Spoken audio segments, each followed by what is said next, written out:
Great prices and a wide selection of apparel from t-shirts to performance sport shirts, even jackets and hats. They feature low minimums and no setup charges on most orders. Turbo Threads is located at 1503 Golf Course Road in Rio Rancho, or find them on Facebook, online at turbothreads.com, or call 999-1234 for Turbo Threads. You followed him from the first day he signed with the team. You remember the day he poured in 63 points? The night he played a sold-out concert to 30,000 people. The day he gave his infamous speech. That's why you believe in heroes. That's why you remember and collect their memorabilia. All in Autographs, where you can meet some of the greats, collect some of the greats, and share your own legacy. Visit All In Autographs, where you can celebrate the great and have your own piece of history.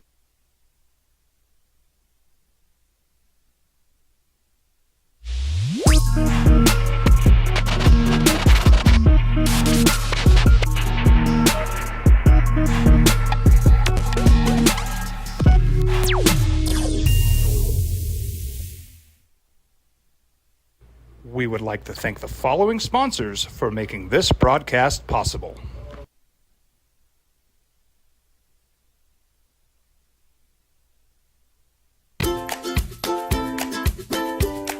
The Yeller Sub, located on 7200 Montgomery Boulevard, serves breakfast all day long along with classic hot and cold subs. Don't forget about our shakes, malts and floats made with your favorite Blue Bell ice cream. 45 years and still going strong. Come on down to the Yeller Sub, official sandwich of ProView Networks. We would like to thank the following sponsors for making this broadcast possible. Hi, my name is Ruben, and I'm with the New Mexico Educational Assistance Foundation. We are proud sponsors of high school and college sports. Either college or trade, we can help you find the funding you need. Go to nmfafsa.org. That's nmfafsa.org.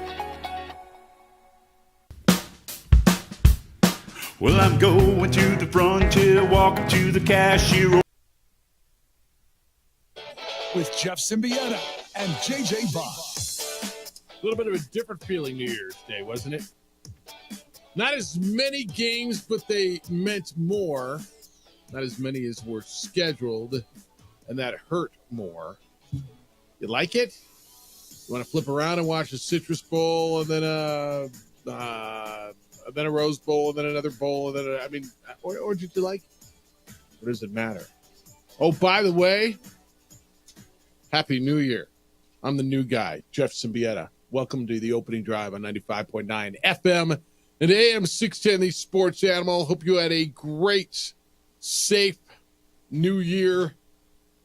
I guess for that matter, since last time I was here, I hope you had a great holiday season. It's the opening drive, me and JJ Buck. How you living? What's up? What's up, man? How's the holidays? It was good. Yeah. How about I was gonna say, how was your holiday? Like, well, it was a little busy. It was weird, man. It was a weird, but it was good. We've been running this bowl game for 19 years now, but it was the first time that it took place basically through the holidays. Teams came in on Christmas Day, and it was just different. But it was actually kind of cool. Once we got into it, it felt like bowl week.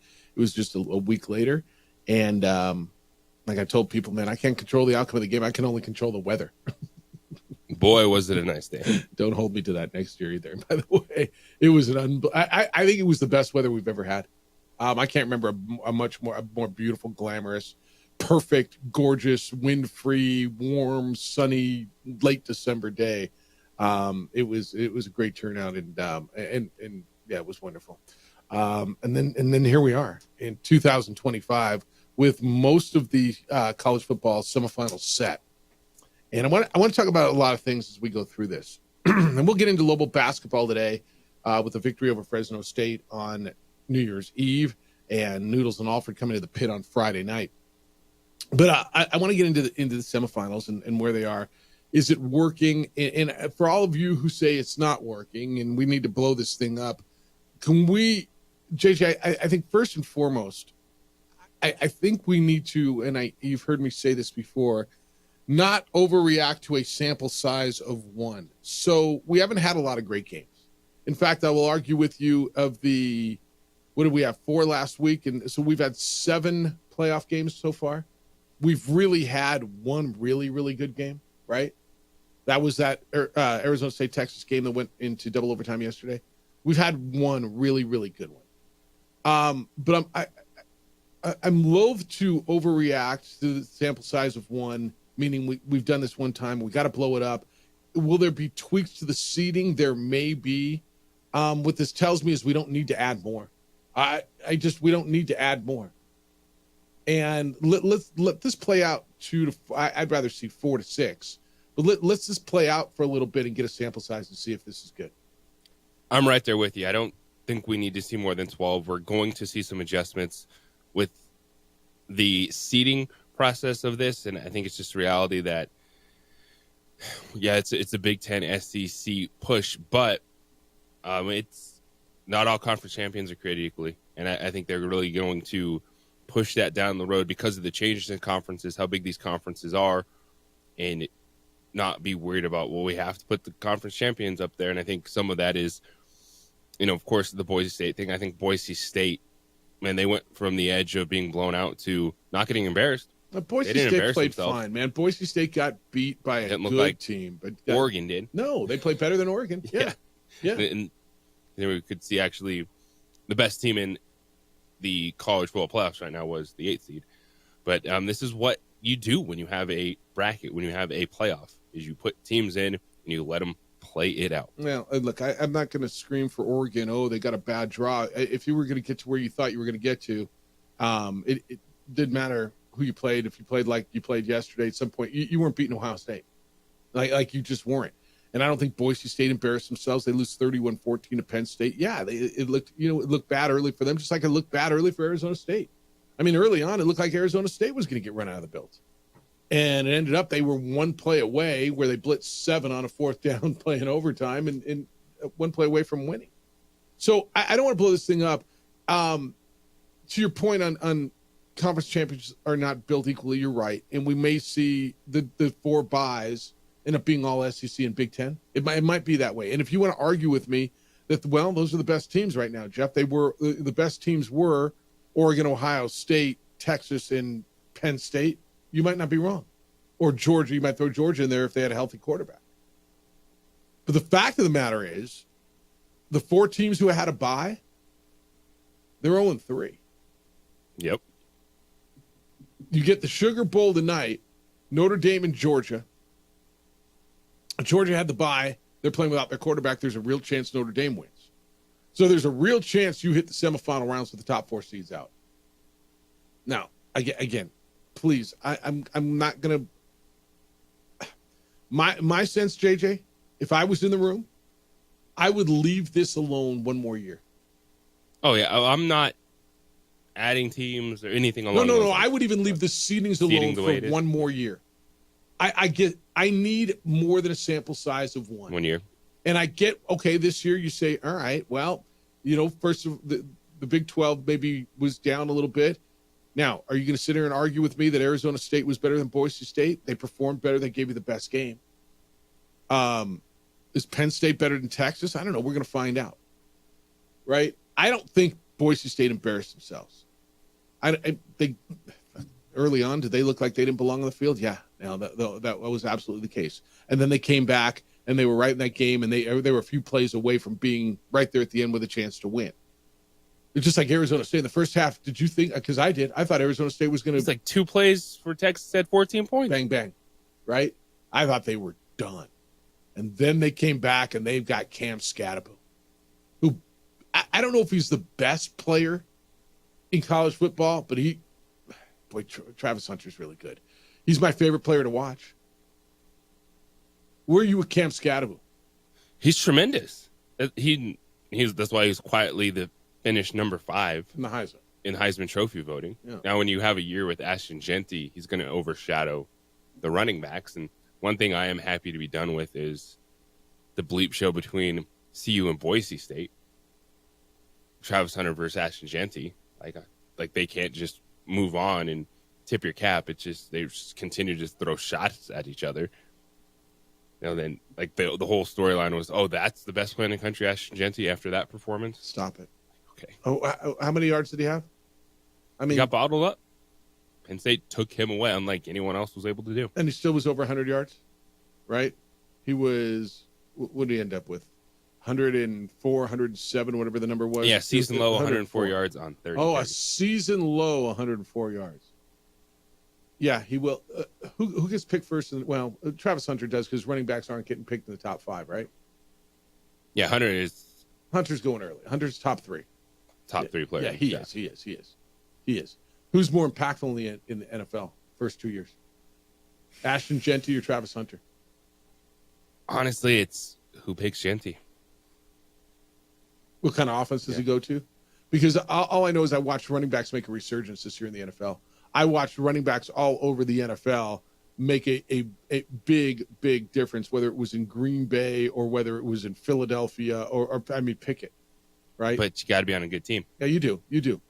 Yeah, you don't make the difference as far as a bad team to a good team. You make the difference from a good team to a really good team, right? I mean, and that's what happened in Green Bay. I even think that might be what happened in Minnesota. That's what happened in Philadelphia, right? Well, yeah, just look at Josh Jacobs to the Packers. Yeah. Saquon to the Eagles. Yeah. Even Derrick Henry to Baltimore. Derrick Henry. Yeah. No, you saw a resurgence of running backs. All right, we're open for business today. 505-246-0610. It's been a minute. I want to hear from you. I got to figure out how to run that text line again. I think I just open up this and then I go to here and then somehow I get texts and I'm the new guy, dude. Is the coffee still in the same place? We still have coffee in the new year? The number's the same. It's up on the board, 505-246-0610. Your emails this morning, Jeff, at sportsanimалabq.com, JJ at sportsanimалabq.com. We are on the Twitter or the X, or JJ is. It's _ JJ Buck. On the Facebook, the OD and the AM. Adrian is producing on ProView Networks. You can watch the show on our Facebook page, the OD and the AM. You can go to Comcast or Xfinity Channel 26 throughout the state of New Mexico, and you can watch it on the YouTube channel for ProView Networks. Guest list today, coming up at 8:30 this morning, our good friend Jerry Palm from CBS Sports is due to be with us. We'll get into the college football playoff with him. His thoughts on the games, the seeding, where it goes.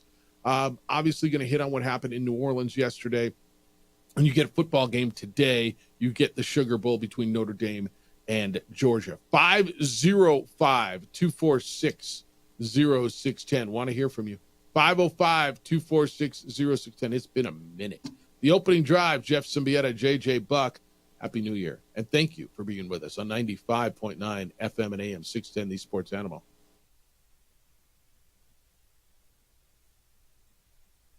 We would like to thank the following sponsors for making this broadcast possible. Hi, my name is Ruben, and I'm with the New Mexico Educational Assistance Foundation. We are proud sponsors of high school and college sports. Either college or trade, we can help you find the funding you need. Go to nmfafsa.org. That's nmfafsa.org. Well, I'm going to the frontier, walking to the cashier, order up a root beer and a number one. Cover it with green stuff, one scoop is not enough. Find a booth is real tough, back by the Duke. Meet my family, meet my friends in the quirkiest restaurant I have ever been. All of Albuquerque's favorite spot, it's the Frontier Restaurant. The Frontier Restaurant is a proud supporter of ProView Networks. Hi, my name is Ruben, and I'm with the New Mexico Educational Assistance Foundation. We are proud sponsors of high school and college sports. Either college or trade, we can help you find the funding you need. Go to nmfafsa.org. That's nmfafsa.org. We would like to thank the following sponsors for making this broadcast possible. From the Sandia foothills to the banks of the Rio Grande, generations of families remain.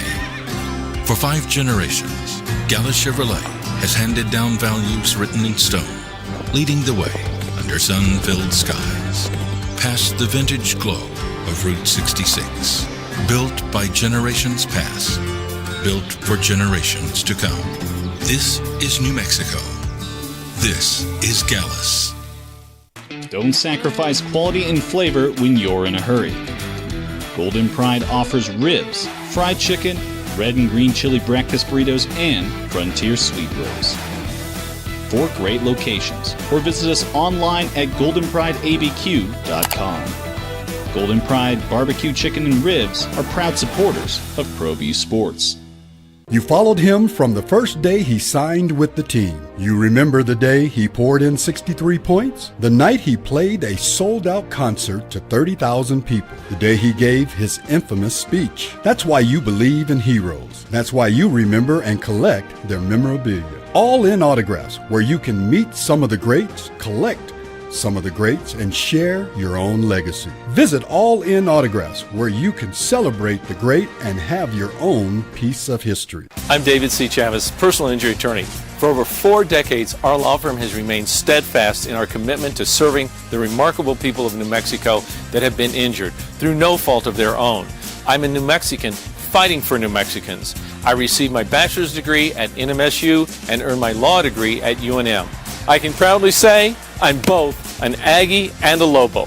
Call now and I will meet with you. 40 years strong, and we're still as local as red and green. We would like to thank the following sponsors for making this broadcast possible. Albuquerque's leader in sports is ProView. From pros to prep, all your favorite action.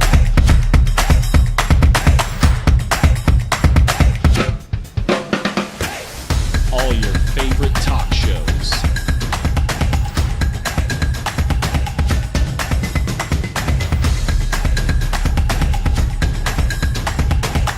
Find it on ProView Networks.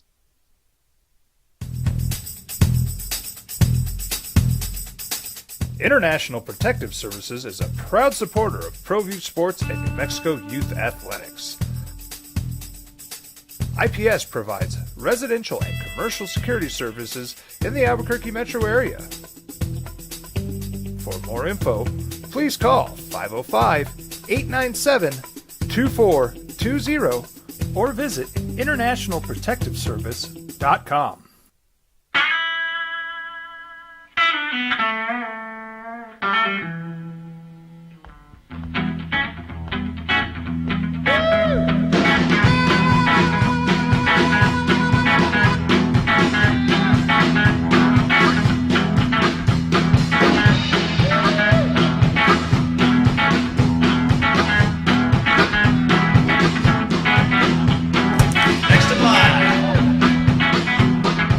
Rudy's is a proud supporter of ProView Networks. The Yeller Sub, located on 7200 Montgomery Boulevard, serves breakfast all day long along with classic hot and cold salad. Games across the board. I mean, one possession games that went down to the wire. Yeah, there were a few blowouts. Ours was one of them. But I thought across the board, bowl games were really good. Am I tainted on this? I don't judge bowl games, the bowl season, because there's too many external factors. And just sit there and think, oh, they're a bunch of bad games, so bowl games stink. No, there's so many factors in this which hurt the sport at the very end, whether it's coaches that leave to take jobs. Yeah. Rosters change, the transfer portal issue, players opting out, not playing, and there's so many factors in it that if it's good, I enjoy it. If games get away and it's not a good product, well, that's why you have options. It happens. Not every one of these games is going to be good. There's stuff that you are not going to see on TV that doesn't affect the viewer when it comes to a bowl game in these cities and what they do and all the stuff that goes around it. But just the straight television product, it's a flip of the coin because you don't know what the teams are dealing with. You turn on these games and then you start hearing the storylines of, welcome to Bowl X, Y, and Z. The 3 best players aren't playing this game, but here we go. Yeah, everybody had opt-outs, and both of the coaches in our game afterwards talked about it, and certainly Louisiana did. And Michael Desormeaux he didn't say a word beforehand, and he said, it's not an excuse. But Sonny Dykes, the winning coach at TCU, said we got to address it. It's got to be addressed in our game, and hopefully, and before I left on my little sabbatical, Nick Carparelli from Bowl Season was on, and I asked him, do you think, there'll be an impetus, this will be an impetus to move the portal or to do something? And I think, hope so. You had the Camp Ward situation where he opted out at halftime, which was interesting. He got a record. But I looked through them, man, and I'm like, Frisco was really good. That game was really good. The playoff game, I would argue that the bowl games have been more compelling to watch than the playoff games overall. Yeah, but it's the shift, the bowl season, the shift is as pure of an entertainment product as it gets. Okay. Because right now, if you're trying to just judge it based on, if you only get 3 good games and the entire system's broken, well, no, you're dealing with a system that as a whole is a giant question mark right now. And I was asking this last week, the Cam Ward situation, where I wasn't upset at it because it did sound like as a team they talked about it and they're on the same page. They're like, Cam's going to play the first half, try to get this record, and then the backup quarterback's coming in. So he didn't throw his team a curveball and just get to halftime, say I'm not playing. So as long as you're having these conversations on it. But, my thing is, when you look at these bowl games, these players, and a lot of them, it's not they're sitting because they're going to the NFL. It's they're getting in the transfer portal because they want that next NIL deal. So why are you even getting to this point in the season? And why aren't you opting out after week 7 or week 8 if your team's not? That's the door that you're leaving open right now in college football. Well, because that's when the portal's open. I'm looking through them, man. Myrtle was good. Potato was good. Hawaii was, 7 overtimes, 8 overtimes, 5 overtimes, whatever the hell it was. It was great. The next game up was that Detroit game, which was 6 overtimes, which was great. The Rate Bowl was a 3-point game. 68 Ventures was a 1 possession game. Armed Forces was a great game. What Diego did in the Birmingham Bowl was terrific to watch. Liberty was good. The freaking Vegas Bowl was great. The Pop-Tarts Bowl was great. Independence Guy, that was never going to be good. Fenway was decent. I was entertained by almost all these games. Music City was terrific.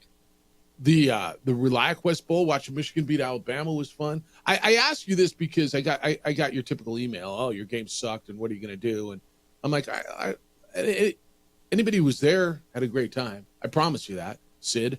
Don't answer the phone, Mr. Sibieta, said Sid. If the caller ID on Mickey Mouse says Bristol, Connecticut, it's probably a bombshell secretary saying she's overnighting an airline ticket for you to fly in and meet with the honchos in the overpriced suites about your game. Just pretend you didn't get the call. Let them chew out the executive directors of other dud bowls first. The assumption there that's the challenge between these, because they say, hey, these games are for TV and for entertainment. Yeah. But the reality is there's also the other half of it, which TV viewers don't see. And that's what goes on around the game, the city, the impact there. All right, you don't know the answer to this. So our game was one of 8 bowl games on Saturday the 28th. Okay, the Atlanta New Mexico Bowl was. In our window on ABC was the Pinstripe Bowl on the first part of us and the Pop-Tarts Bowl, Miami, Cam Ward, and Iowa State in the second half. They were both on ABC. Snoop Dogg was up against us, I want to say, in the second half. The NFL was on. Okay?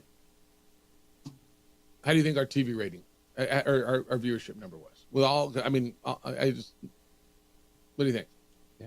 We were up 44% from the year before, dude.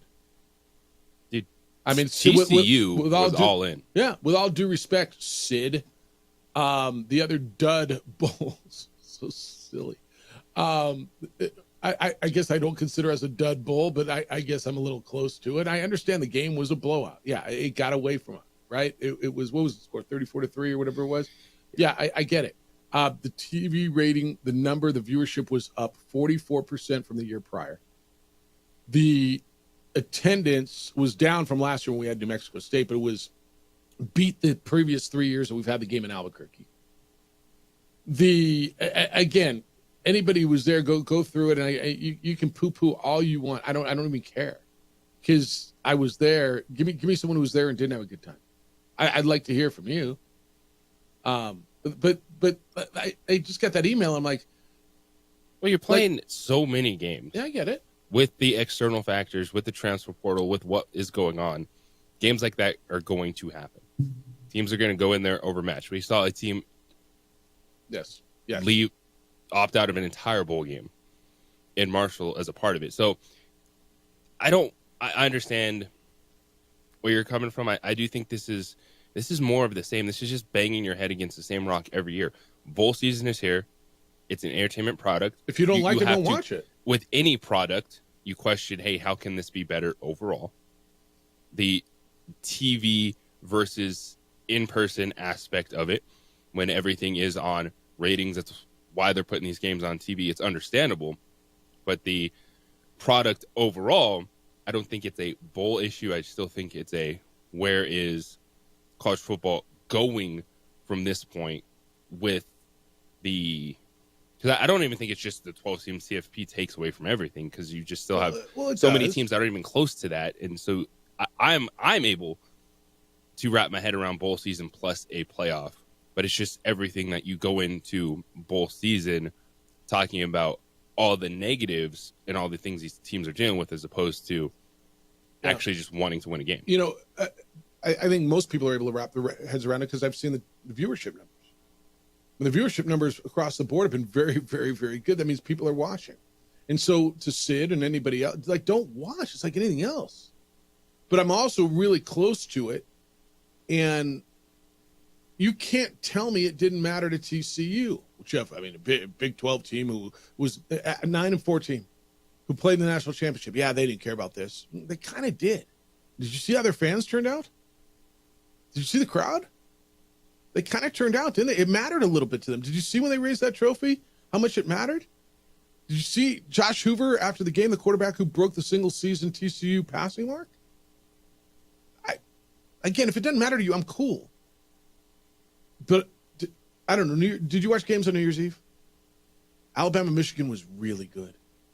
Illinois, South Carolina was really entertaining. The Sun Bowl was really bowl good. Season's bowl season. Huh? Like, games are on.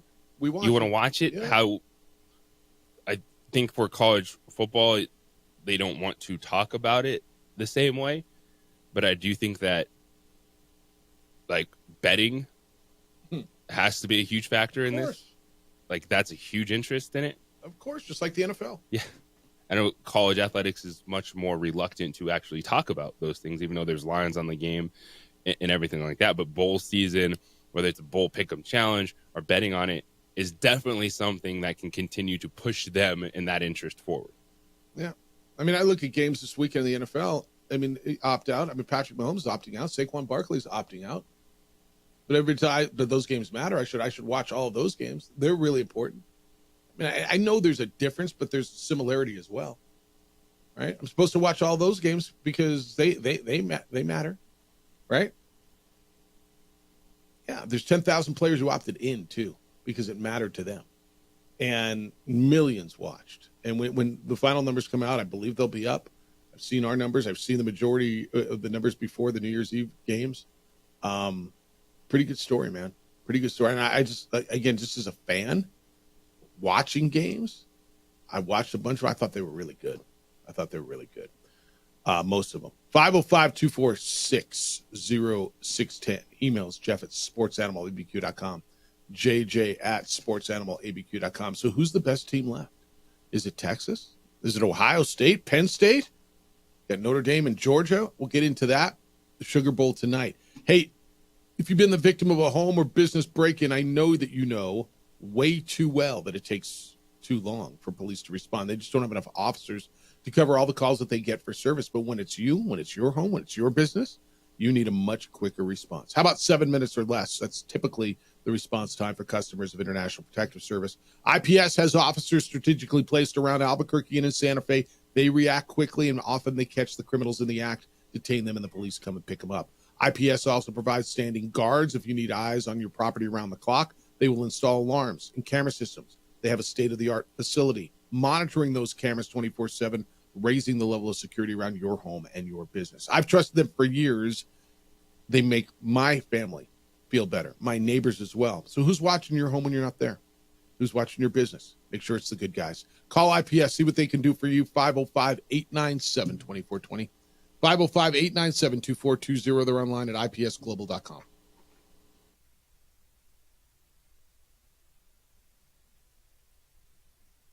We would like to thank the following sponsors for making this broadcast possible.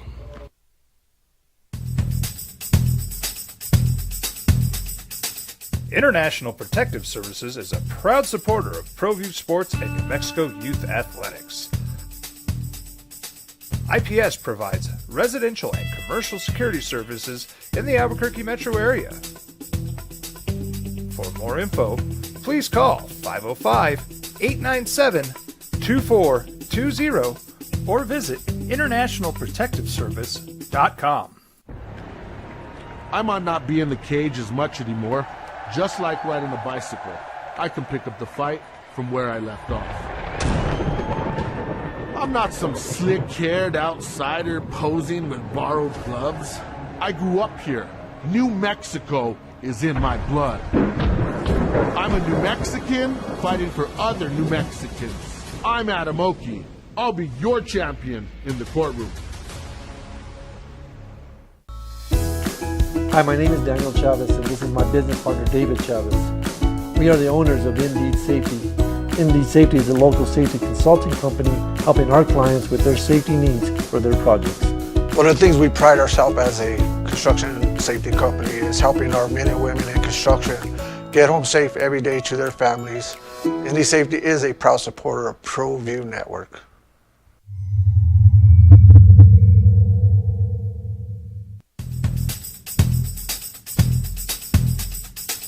International Protective Services is a proud supporter of ProView Sports and New Mexico Youth Athletics. IPS provides residential and commercial security services in the Albuquerque metro area. For more info, please call 505-897-2420 or visit internationalprotectiveservice.com. ProView Networks would like to thank the following sponsors for making this broadcast possible. Hans Whitler Automotive, German car maintenance and repair in Albuquerque, New Mexico. Call 505-294-7684 or visit hanswhitlerauto.com. Albuquerque's leader in sports is ProView. From pros to prep. All your favorite action.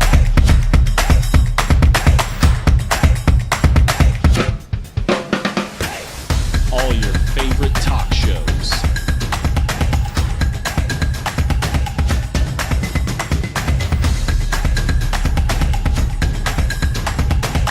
Find it on ProView Networks.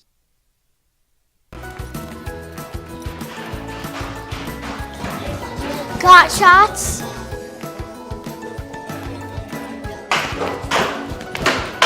Got shots?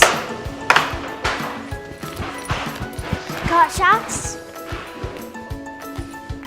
During Got Shots, participating providers open their doors for any child who presents for immunizations, regardless of whether they are a patient or whether they have insurance. The Yeller Sub, located on 7200 Montgomery Boulevard, serves breakfast all day long along with classic hot and cold subs. Don't forget about our shakes, malts and floats made with your favorite Bluebell ice cream. All right, so who's the best team left? You like Texas? Or were you a little concerned? They played the closest game. Ohio State's hard not to love. 41-21. They beat the brakes off of Oregon. Penn State 31-14 over Boise State, and then you get tonight's game. Opening drive, Jeff Symbieta, JJ Buck. I did text JJ. I think I told you this a little bit. I didn't want to, I'm not going to ask him to come on, but I did talk to Jeff Huntley, who runs the Sugar Bowl this morning, and with everything going on in New Orleans, and I know all of our thoughts, and I mean, whatever your faith is, and prayers or vibes or however you send good thoughts to the people in New Orleans. But when we all woke up to what we woke up to as far as the news coming out of New Orleans yesterday, you can only imagine just everything. And we were a little bit affected. I don't say affected. We were affected. We had a little bit of a tie. Jack Beck, who's a star receiver for TCU, his brother Tiger was killed in that. Was one of the 15 people killed. And so deepest condolences to all of those involved. I can't even imagine. And then you had the thing in Vegas yesterday, and kind of wonder what the hell's going on in this world right now, or more so in this country. And it affects your sports world, which makes it sound and feel so minute. But they will play the Sugar Bowl today. I was like, what if you're in town for you stay? Like if you were in town for the Sugar Bowl, you're a Jordan fan, you're a Notre Dame fan, and you're going to you're probably flying back today, right? Right?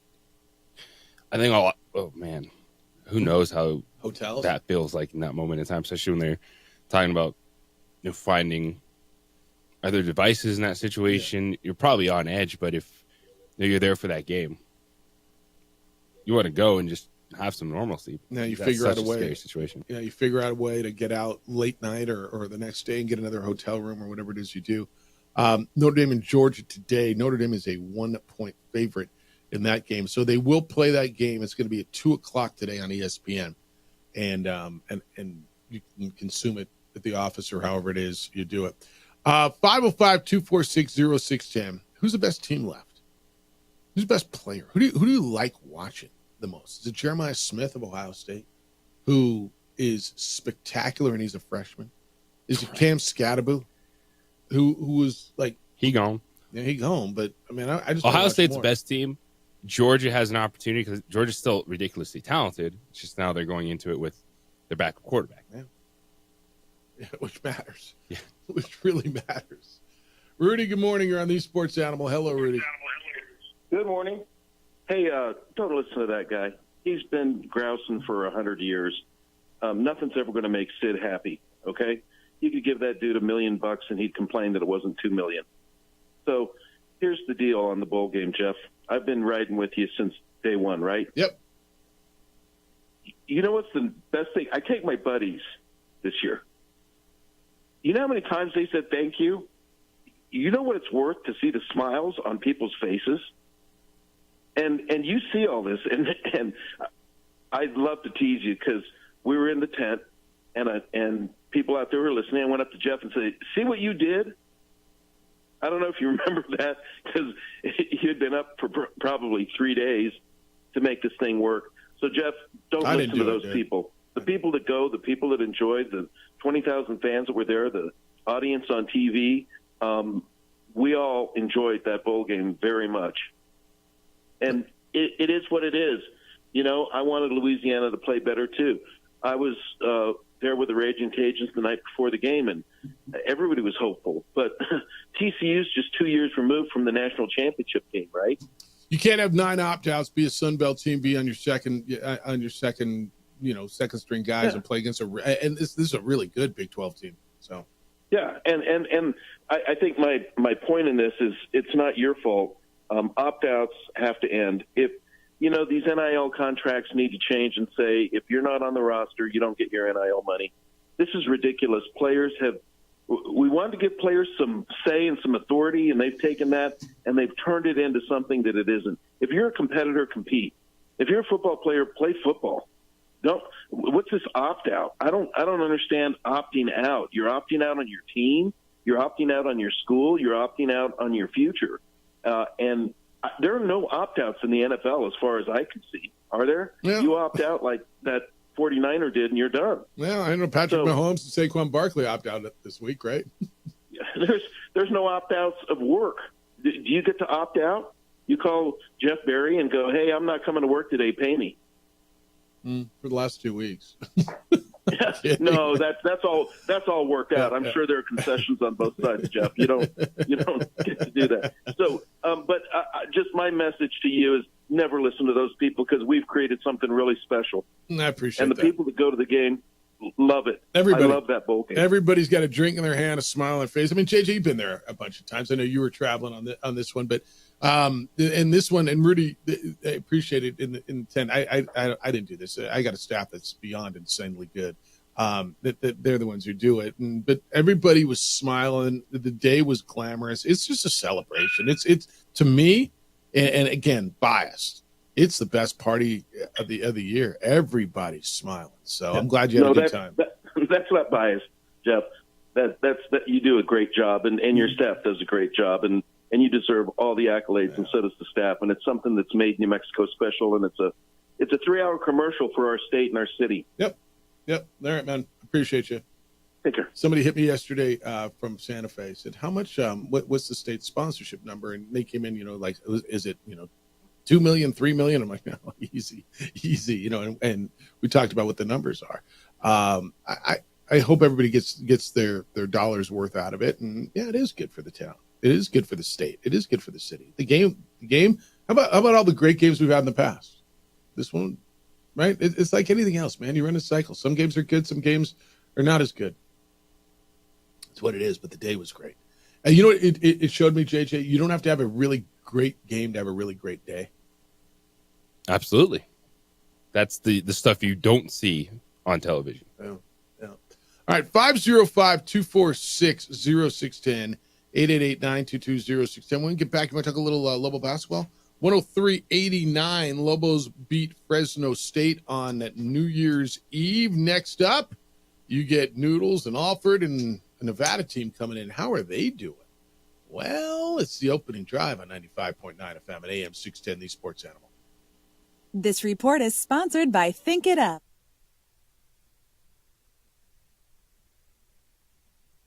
We would like to thank the following sponsors for making this broadcast possible.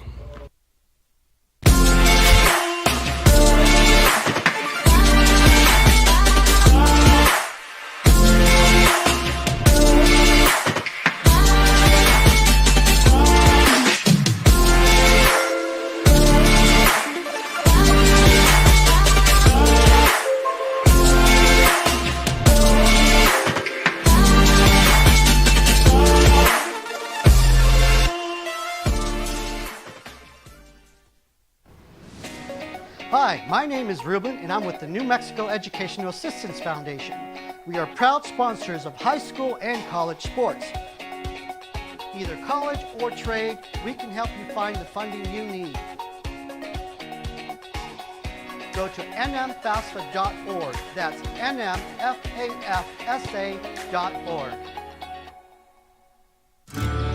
From the Sandia foothills to the banks of the Rio Grande, generations of families remain. For 5 generations, Gallus Chevrolet has handed down values written in stone, leading the way under sun-filled skies, past the vintage glow of Route 66. Built by generations past, built for generations to come. This is New Mexico. This is Gallus. I'm a Blaze King customer, and I have been for the last 10 years. Blaze King stoves are very efficient, they're easy to maintain, and they use a lot less wood than you would typically use with a fireplace. Blaze King, that's a fire. The heat is on when it's a Blaze King wood stove, controlling heat up to 40 hours on a single load of wood with a built-in thermostat. See for yourself at either Blaze King showroom, Albuquerque and Santa Fe. Blaze King, and now that's a fire. I'm David C. Chavez, personal injury attorney. For over 4 decades, our law firm has remained steadfast in our commitment to serving the remarkable people of New Mexico that have been injured through no fault of their own. I'm a New Mexican fighting for New Mexicans. I received my bachelor's degree at NMSU and earned my law degree at UNM. I can proudly say I'm both an Aggie and a Lobo. Call now and I will meet with you. 40 years strong, and we're still as local as red and green. Well, I'm going to the frontier, walk up to the cashier, order up a root beer and a number one. Cover it with green stuff, one scoop is not enough. Find a booth is real tough, back by the Duke.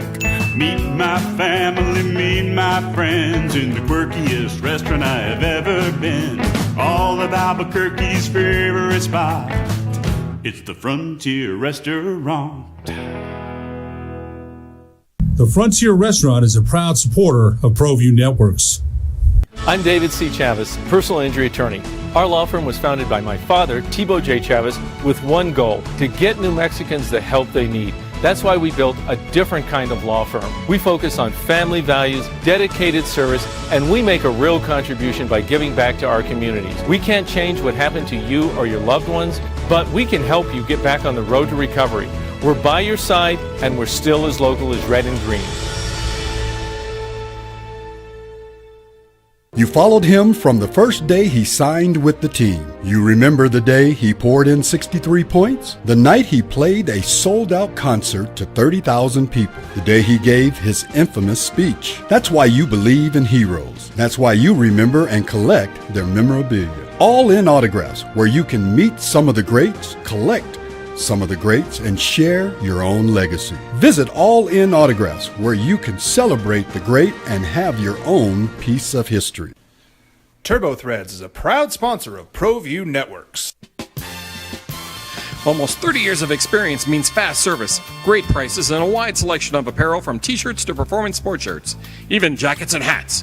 They feature low minimums and no setup charges on most orders. TurboThreads is located at 1503 Golf Course Road in Rio Rancho, or find them on Facebook, online at turbothreads.com, or call 999-1234 for TurboThreads. Albuquerque's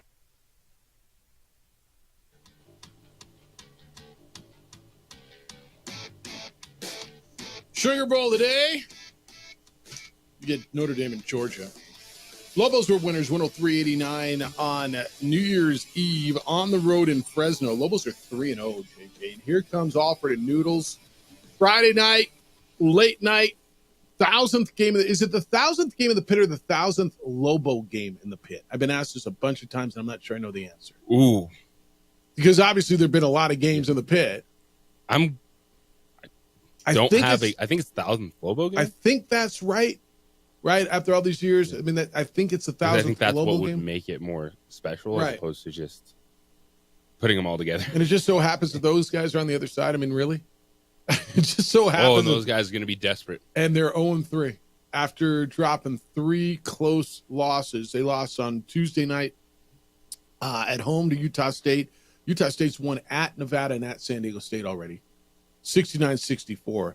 They lost in Laramie 66-63, and they lost at home to open conference play 66-64. So they've lost by 3 games by 10 points. Yeah, it's gonna be wild. All right, let's go. 505-246-0610. Edward, good morning. Happy New Year. You're on the Sports Animal. Merry New Year. It's nice to hear your guys' gentlemen's voices this morning. I think 2025 is going to be an amazing year for all of us. The gentleman that filled in last week, I called in, showed him some love and support. Is it Adrian or Aaron? Isaiah, yes. I'm sorry. Yeah, he does a great job, and we talked about his Cowboys, and I like him. I'm in support of him. Right. You know, Well, Jeff, my son came in from Austin for the holidays. He went to the New Mexico Bowl. Him and his friends congregated. It was a spectacular day, and they had a blast. They totally loved it. And these are guys that go to the University of Texas games, and the entertainment value was just as enjoyable for each one of them. So nicely done. I have friends that send their kids to TCU for a cool $57,220 every year tuition, almost as much as you paid to send Addie to Academy. How much did you say? $57,220. Doesn't sound that bad, considering Michigan. Doesn't sound that bad, but I get it. Yeah. Almost as much as you paid to send Addie to Academy. I jest a little. Hardly. And they went to the game with their kids, and they were elated. So if anybody feels that these games aren't important and that people don't care, they're just misguided. You know, the individual that's being negative with you, in the NFL, I don't particularly enjoy watching Patrick Mahomes throwing 25 dump-off passes and get every call under the sun, but I have a choice. Do I watch it or do I not watch it, right? And I can't complain about it because it is what it is. So I've grown and learned. Overall, college, the bowl games are entertaining. I've been disappointed with the BCS games. You know, I like Oregon. Maybe a little less focus on cool uniform design and have your team show up and be ready to play and play for clicks. Remember he went at Deion, their coach. We don't play for clicks. That's right. Maybe play for clicks. But the Texas game yesterday, it was an entertaining game. It wasn't well played and it wasn't well coached, but it was entertaining. And I guess that's what we're looking for. So we'll see how all this unfolds. But I wish you guys a very happy New Year, and I think good things are coming our way. So thanks for letting me share a few thoughts. Thanks. All right, Edward called at 505-246-06. Said they're entertaining. It's it's you watch a movie, you watch The Bachelor, you watch whatever, The Voice, you watch your favorite show, you're entertained. And hopefully that's what football's doing for you. And I think that's what bowl season did for you. If you watch the Sun Bowl, if you watch the Pop-Tarts Bowl, if you watch the famous Idaho Potato Bowl, if you watch the 68 Ventures Bowl, a lot of those were really entertaining. It's what they are. Yeah, it's you're right. It's sports entertainment. Yeah. And man, my goodness, those Pop-Tart folks, they're awesome. They win. You're just watching what they do. And they brought the Pop-Tart mascot back to life after they ate the Pop-Tart. I'm just like, I know. Dang They're really like, good. It's so good. They're really, and you know, when you have Pop-Tarts as your sponsor, right? You the trophy shoots out Pop-Tarts. This is amazing. They're really, really, really good. They're really good. Hey, Fred, good morning. You're on the Sports Animal. Hi, Fred. Hey, Jeff. Hey, congratulations again, as usual, on the New Mexico Bowl. And it was the nicest day, I think, ever in the history of the New Mexico Bowl. The weather was just unbelievable. But that's not why I called. Hey, you know how all these people are dropping out, not playing bowl games? That's what upsets me the most, that all these guys are trying to protect themselves. Well, there was one guy that increased his stock more than anybody in all the bowl games, and it wasn't even close, really. And it was after he threw up in the first half. That was Scatterboo. Yeah. This guy improved his stock. I bet he was maybe in the top 10 running backs in the country to the top 5 after that game. He had 30 carries for 143 yards. That's averaging almost 5 yards a run. He had 2 rushing TDs. He had 1 passing TD for 42 yards, and he also had 8 receptions for 99 yards. And you know, it was strange because Arizona State, I mean, they were getting kind of blown out, of course, but that fourth quarter had to be one of the more entertaining things to watch ever in football, really. It was just such an entertaining game if you just wait till the fourth quarter. But anyway, bowl games are important. I really enjoy them, and I didn't get to watch Scatterboo too much because, you know, they're on late at night and stuff. Just think of the people in the East that didn't get to see this guy, but I bet he's glad he played and he improved his stock, and maybe this will change people's opinions on whether they should play or not. And I guess that's it. Interesting. Yeah, anyway, that's good. Talk to you guys. That's good. Thanks, man. I think the scouts knew who Cam Scatterboo was. He finished 5th in the Heisman voting. Fred obviously didn't. But his point's right. His point's dead ass on. Where it's like baseball playoffs, right? You don't watch a lot of. We always talk about this. You learn about the Tigers pitching staff, right? How many people knew about Skubal before? Well, he won the Cy Young, yeah. But how many Tigers games did you watch, right? You did, but many people didn't. They learned about him in the playoffs, and I think that's kind of was an introduction to a lot of the country to Cam Scatterboo, don't you think? Yeah, but you could say that about anyone then. Yes. I think college football resonates a lot more than baseball. It does, but maybe not Arizona State as much. Arizona State was what 3-2? Now he's probably known to people that cover the sport more, but you don't just accidentally be number 5 in Heisman Trophy voting. 100%. But I think, like and Fred's a sports fan, right? In the mountain region, like right next door. Like it's right there. It's not that late. Yeah, but his point is, I think he's right. People back east probably just learned about Cam Scadaboo. Well, they're never going to know anything. Yeah. Back east people, this part of the country doesn't exist, and it will never exist for them. Fair enough. Don't watch the local exhibition football bowl game if doing so doesn't interest me, says you, ? I'll gladly not do that. There's way too many bowl games anyway. Cool. I'm not even mad at you. I'm not going to argue with you. Cool. The beauty is, at least from my perspective as someone who runs a bowl game, is there are plenty of people who do and millions who watch the game. That's all. Cool. It's like Wicked's coming to town at Pope Joy Hall. You should go see Wicked. Nah, man, it's not my thing. Cool. Hey, Post Malone's playing out at the Isleta Amphitheater. Yeah, it's not my thing. Cool. Many people do that. That's cool. Again, people got to tell you what they're not going to do, and I'm down with that. I'm not mad at you. The beauty is that there are plenty of people who do, and for whatever reason, there's just too many of them. You shouldn't watch. If people want to watch, let them do their thing. I believe those people sat on those texts for 2.5 weeks. Did you not? No. You guys didn't get them? No. You didn't get the hate text until I came back? I'm glad I could do that. Good to hear your voice again, Jeff, but I just have to ask you, Jim Rome changing time slots, so what are you guys going to do? I think stay right where we are, aren't we? Nothing, because he's not going to the morning. Yeah. And we're not moving Jim Rome. Jim Rome is moving Jim Rome, just for the record. And he will still be on the Sports Center. That's right. Different time.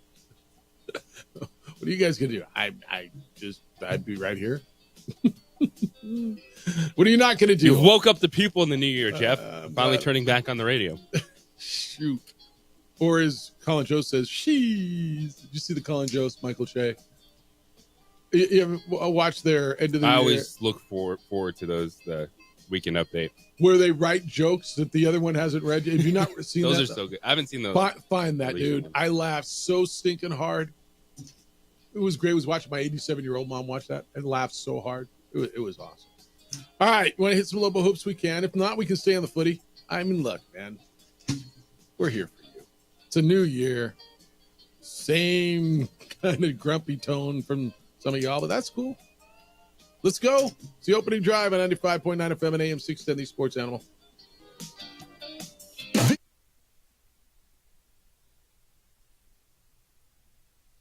We would like to thank the following sponsors for making this broadcast possible.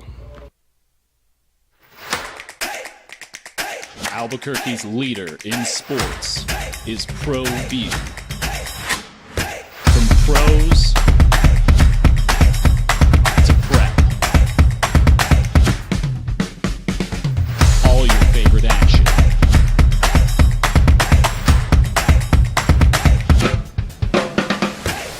All your favorite talk shows.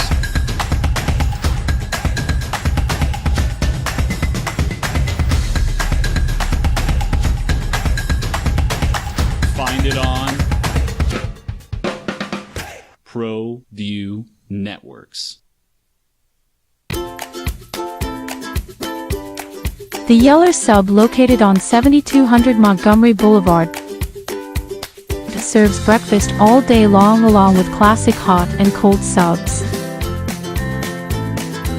Don't forget about our shakes, malts and floats made with your favorite Bluebell ice cream. 45 years and still going strong. Come on down to the Yeller Sub, official sandwich of ProView Networks.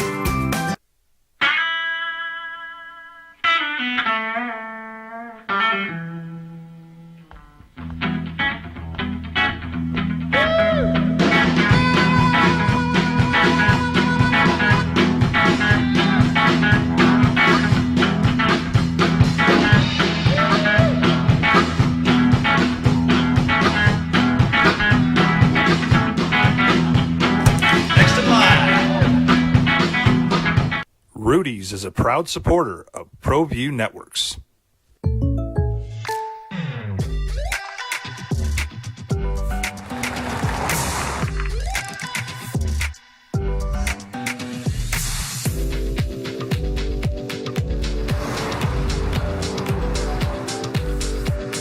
your surprisingly great rates? Contact your local State Farm agent today.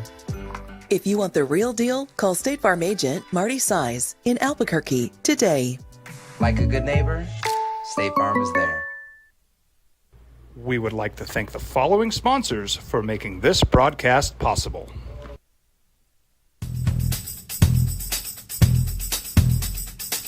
International Protective Services is a proud supporter of ProView Sports and New Mexico Youth Athletics. IPS provides residential and commercial security services in the Albuquerque metro area. For more info, please call 505-897-2420 or visit internationalprotectiveservice.com. We would like to thank the following sponsors for making this broadcast possible. For over 20 years, Evergard Roofing and Solar has been committed to customer service. Locally owned and operated, Evergard offers both commercial and residential roofing and solar services. For more info, please call 505-821-9543. Evergard Roofing and Solar are proud supporters of ProView Sports Network and New Mexico Youth Athletics. I might not be in the cage as much.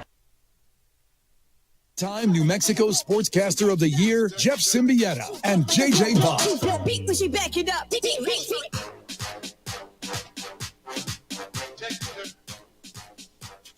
Sugar Bowl today, Rose Bowl yesterday, Fiesta Bowl yesterday. You got Texas beating Arizona State 39-31 in a terrific one. Ohio State 41-21 over Oregon in the Rose Bowl, hardly terrific.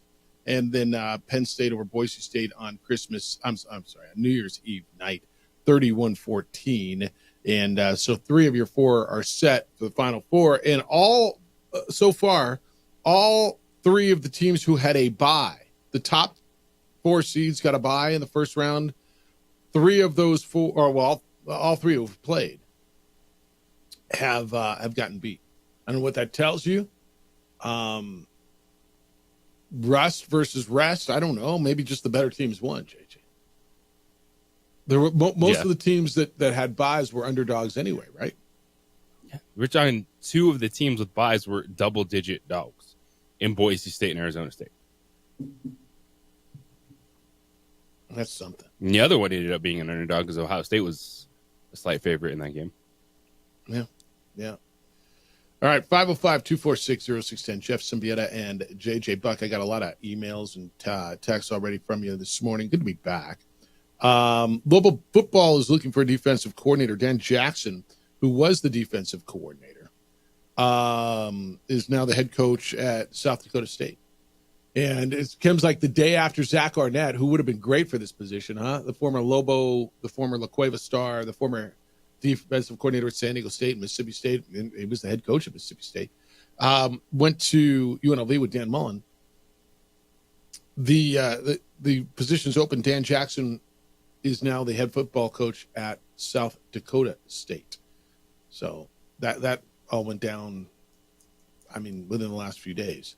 Rod says, reply to Dennis Passion. Dennis Passion is the Idaho Vandals radio guy who was with us a couple weeks ago when Jason Eck got hired, and was talking a little bit about him. He said, Jefferson, in the closing seconds of your December 16th season finale show, your guest mentioned that Eck was out in the community, visible on campus. The follow-up question that was never asked is, why didn't that move the needle for support for Vandal football? Didn't result in much of a bump at the Kibbe Dome ticket window, so how's it going to help here at University Stadium? I don't know that it will or not. I think what will help here, first of all, I think they're different. I think there's a metropolitan area of about 1 million people. I'm going to guess Moscow, Idaho, and the metropolitan area is about, I don't know, maybe 100,000. I don't know that it will. Winning will help, and if they win, then more people will go, theoretically. I don't know what to tell you. As far I know, Rod, who sent this email, to a lot of people, the only metric of success is ticket sales, and that is a metric. I'm not going to downplay that at all. Attendance, ticket sales is certainly an issue, but I firmly believe, and I think you do as well, right, that winning consistently will help that, right? Or are you beyond that now? You think Lobo football's past it? It's all right if you think there's no coming back. We're still kind of wait and see that because we haven't had a consistent winner, and even when the team was winning, it wasn't good enough because it wasn't exciting enough. Wasn't exciting enough, which was just ridiculous. And then the questions with Bob Davie, like, oh, does he live here? Does he like the community? You had back-to-back bowl seasons, and you're still battling an uphill battle right there. I even just think back to this year where it seemed like everyone was all in with football. And like, yeah, I can't believe Bronco Mendenhall chose us. Oh, my gosh, he chose us. Yes, look at this. We buy in. And you get to a game with Washington State, and you're like, people acting like this is a 1-1 football team. There's no one here. And then Bronco leaves you, and then so you just get beaten down again as a Lobo fan. Yeah, I just think first of all, I think this is different than Idaho. And I think people want to pick their one metric. I mean, did he win there? He did, right? Would you take winning? And at some point, if you win, are people going to show up? I don't know.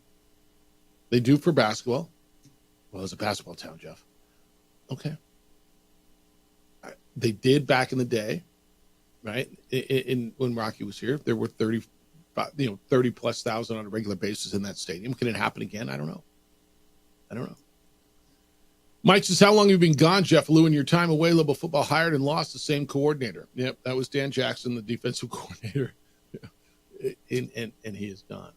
Gato Roberto equals Dallas Cowboys, says Dan, returning Jeffrey and Juan Jose. Special thanks to Gato Roberto last week. He was the Cooper Rush trying to carry the depleted OD Dallas Cowboys. Might be a push. Stretch. Fourth most presage OD words ever, says Ken. Jeff, normally it's callers that raise the blue trophy, but this time it was J.J. Buck, who said on December 12th that Washington State was overrated. Now you can see why I didn't go crazy when Lobo football beat them. Okay? Yeah, they lost their last 4, right? See, I was setting it up. Yeah. Knew how it would play out. Just another meaningless win against another crappy team, according to James. No, nothing to see here, no big deal. That's why I didn't go. Right? I knew it didn't matter. That's why I didn't go. All I know is I was in the building that night, and you were in the building that night, and there was a hell of a feel that night, right? The people who were there sure as hell enjoyed that win over Washington State. That's all I know. And if you're going to go back to entertainment, what did it mean? I mean, people there were entertained that night. James says, still the Phillies.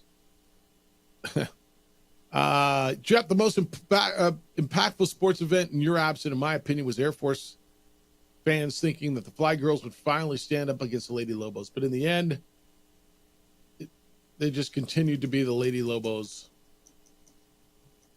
I mean, I guess I can say it. He calls them their biatch. It's from James. Lady Lobos playing pretty well. Yeah. Needed to beat Air Force and Nevada, get that little cushion, because this upcoming schedule, you play the 4 best teams in the league. Yeah, at San Diego State on Saturday. Be big underdogs in that one. You're going to San Diego this weekend? I am. Damn. Got Wyoming, UNLV at home next week. Yep. And then you're at Colorado State. It's the toughest 4-game stretch conference play. Those are the 4 best teams in the conference. Are you one of the 4 best teams? They are not. No. Sarah says, I knew Lady Lobos were in good shape yesterday, Jeff, even early when I tuned into the broadcast and heard voice give the fractions and say they are going slow. I'm not sure I understand what that means. Do you? I thought you might get it. I don't. Okay, never mind. All right. Gophers pissed off. Can't watch that, Jeff. I'm sorry. There was the alleged incident. Alleged. Okay. But delaying Sugar Bowl isn't going to bring a single life back. Isn't going to make anyone injured heal faster or repair any of the damage. Now, I can't watch the game. Wow. People have lives, and I'm back at the office with a big business meeting. I'm sure Gopher isn't alone. Dude. What a disastrous take. All right. I don't even know where to start. Gopher, alleged? It's not alleged that 15 people are dead and there may be more, and that there are many more injured, and that the video showed this truck rumbling through crowds on Bourbon Street. That's not alleged. And with all due respect to you and your business meeting, this was a safety issue for the people in that town, where they said they were finding explosives that were planted around. They did a sweep of the Superdome. The place was on lockdown. People could not go to their offices at the Superdome because they weren't certain it was safe. People were on lockdown in their hotels. That's the worst take I've heard on the show in a long time. And that's honestly, that's it affects something. My TV viewing, the safety of an entire city. Tell me he's joking. I don't know. At this point, I thought I could read the text line, but I don't know anymore what's going on the text line. Go for you're a hell of a contributor. That might be your worst take ever. I'm sorry there was an alleged incident. Take the tinfoil hat off, man. There's nothing alleged about what we saw yesterday. People are dead, but I needed to watch my football yesterday. I can't watch it today. That's what I just heard. They weren't certain, Gopher, that the city was safe, that the Superdome was safe, that it was safe to go out there. They still don't believe that this person acted alone. They didn't know if there were going to be more, and if in fact there was an attack on Bourbon Street the night before, what would make you think there wouldn't be some sort of a planned attack at the game where there's going to be 65,000 people?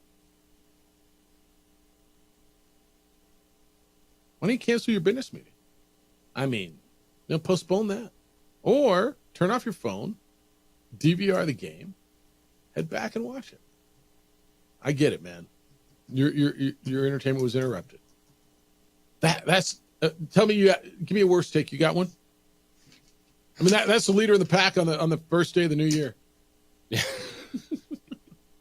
You're barely over an hour into 2025, and all right, put it on the board. Yes. Wow. All right, 505-246-0610. If you got some more brilliant takes, I do want to get into Lobo basketball. I do want to get into what's going on with that team. They broke an 8-game. Did they win by enough in Fresno? Was it 8 years ago that we had that conversation? You know what? They might not have. You listen to their head coach? I heard that, and especially if you bet them. It's the opening drive on 95.9 FM and AM 610 Sports Animal. This report is sponsored by...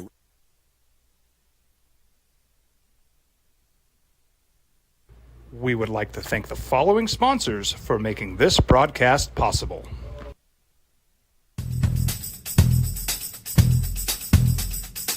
International Protective Services is a proud supporter of ProView Sports and New Mexico Youth Athletics. IPS provides residential and commercial security services in the Albuquerque metro area. For more info, please call 505-897-2420 or visit internationalprotectiveservice.com. Hi, my name is Ruben, and I'm with the New Mexico Educational Assistance Foundation. We are proud sponsors of high school and college sports. Either college or trade, we can help you find the funding you need. Go to nmfafsa.org. That's nmfafsa.org.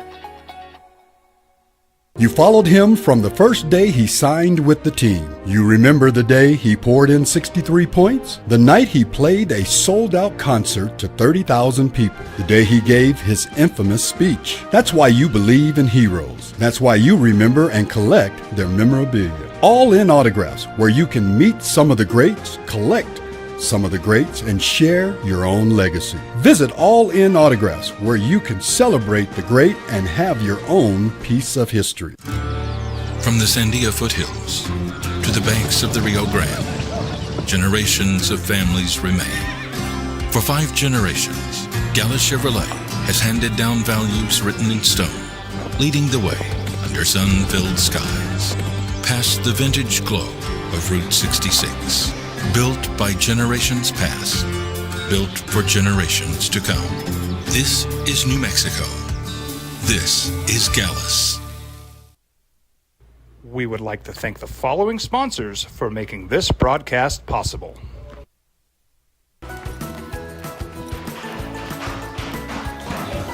Got shots?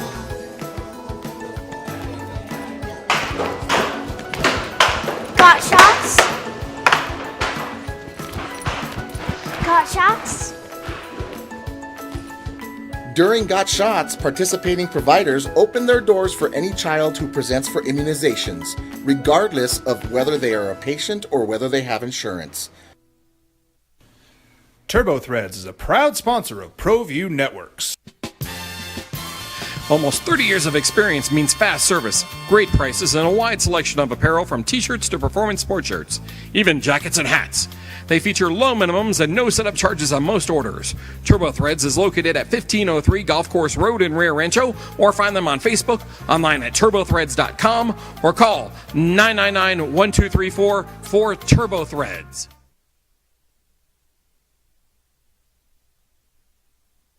ProView Networks would like to thank the following sponsors for making this broadcast possible. Hans Whitler Automotive, German car maintenance and repair in Albuquerque, New Mexico.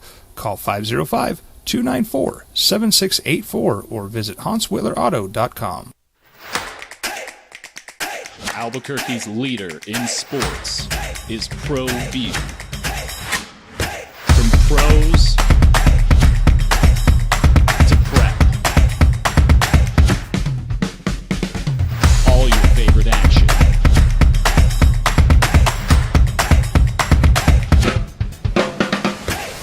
All your favorite talk shows.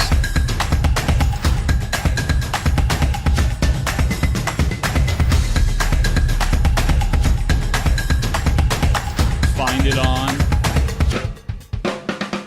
ProView Networks. Well, I'm going to the frontier, walk up to the cashier, order up a root beer and a number one. Cover it with green stuff, one scoop is not enough. Find a booth is real tough, back by the Duke. Meet my family, meet my friends in the quirkiest restaurant I have ever been. All of Albuquerque's favorite spot, it's the Frontier Restaurant. The Frontier Restaurant is a proud supporter of ProView Networks. Don't this streak in Fresno. Yeah, 103 points. They lead the Mountain West. They're ninth in the country in scoring average at 87 points per game, 87.4. And their head coach was not happy after the game. Didn't like the way they finished. If you bet them, you felt good all night. What was it, 16.5? That's a big road number. I mean, if you took 16.5 on the road, you're bold. But a place where you've lost 8 in a row and 16.5 on the road, you're bold, man. But yet, the whole night you felt like you were going to win that bet, right? Until the very end. Until the very end. Yeah. Do you have the sound from Richard? This is so you're 3-0. You've just won 2 games in a row on the road, right? You won Saturday in Fort Collins. Then you go to Fresno where you haven't won in the last 8 games. And then you win 103-89. You were convincingly up the whole time. You'd have thought that your head coach is in a pretty good place. Here's Richard Pitino afterwards with Robert and Hunter. We just had to find a way to get it done. We had some really, really good moments. I'm very frustrated with just the last 3-4 minutes of every game, especially you hate to think this way, but, you know, you should be happy with a 14-point win, but it's shown that the metrics, you know, a 25-point win may matter, and we're just not mature enough at the end of these games. We're celebrating too much, whether it's Colorado State, whether it's this game. There was one more I forget where we just got to – we'll celebrate in the locker room. But when you look at it, I thought there was a lot of really good things. All right. I don't know. I watched it. They were dominant. They looked good. They were in control. Yeah. They were. I never once felt that this game was slipping away. Donovan Dett had 18 points, 6 assists, 5 steals. Nelly had another double-double with 12 points, 12 rebounds. He blocked 4 shots. Amsil had 23. It's his second game this season in the 20s. Like I kind of feel like they're not peaking yet, but they're getting better. Now you're going to go into a stretch of schedule here that's going to get a whole lot tougher. And I think even though Nevada is 0-3, and this isn't one of those where they're better. I do think that they're better than the 0-3 shows you, right? They've lost the 3 games. What did I tell you by? I say 0-3 in conference. They've lost their 3 games by a total of 5 points. But you're going to see San Diego State soon. You're going to see Boise State soon. I don't know, man. My eyes tell me they're getting better. This is going to be a heck of a challenge because you have a desperate, hungry team coming in. It should still be a fantastic atmosphere, even a 9 o'clock tip-off on a Friday night. The energy is always going to be there when Steve Alford and Craig Neal walk down that ramp as opponents. And for the Lobos, what you're seeing is the development of a team that has players growing into expectations. That's 3 games in a row. So it's VCU, Colorado State, and Fresno State where they were the better team for 40 minutes. Yeah. And you're getting those players comfortable, whether it's True Washington, who finished well against Fresno State, Philip Borovichinen, who just needed to play, man. He needed some experience. And you see that, and you're like, all right, this guy is someone that's going to contribute at a high level, and they're settling into a nice rotation right now early in conference play. The fact that you're getting 25 points or more from the bench for the 6th time in this season shows me the depth, shows me you're able to go deep. It's not just one guy every night. Well, 23 of those were from CJ. All right. And who's been really, really good. And look, my eyes tell me that this team's getting better. Do you feel Richard's been on edge since the New Mexico State loss? Yes. Right? Because that loss took away any margin of error, right?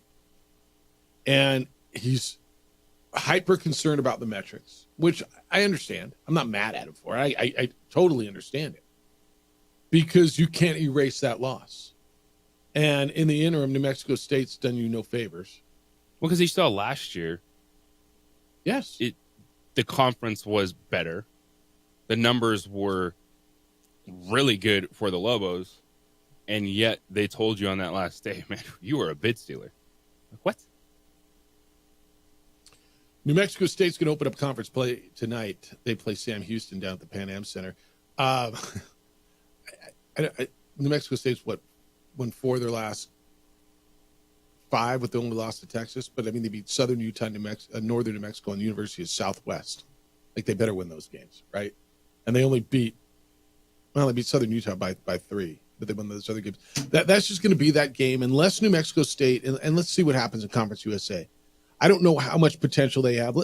Let's say they play, 18 games in Conference USA? If they play 18. Let's say they go, I don't know, JJ, 13-5, which I think is ambitious.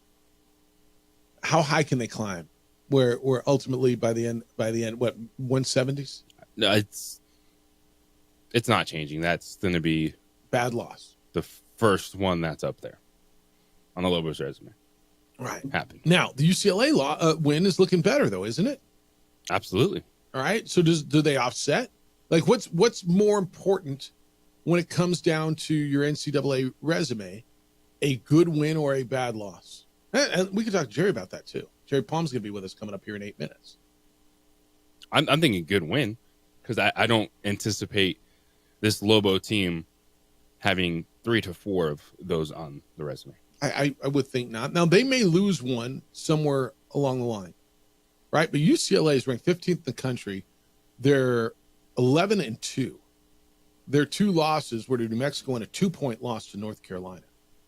In there, they've beaten Arizona, Oregon, Washington, and Gonzaga. That Gonzaga win was huge, for UCLA, but it really helps New Mexico, right? So what's more important when it stands out? You had one off night or you beat UCLA? I don't know the answer. Jerry probably does.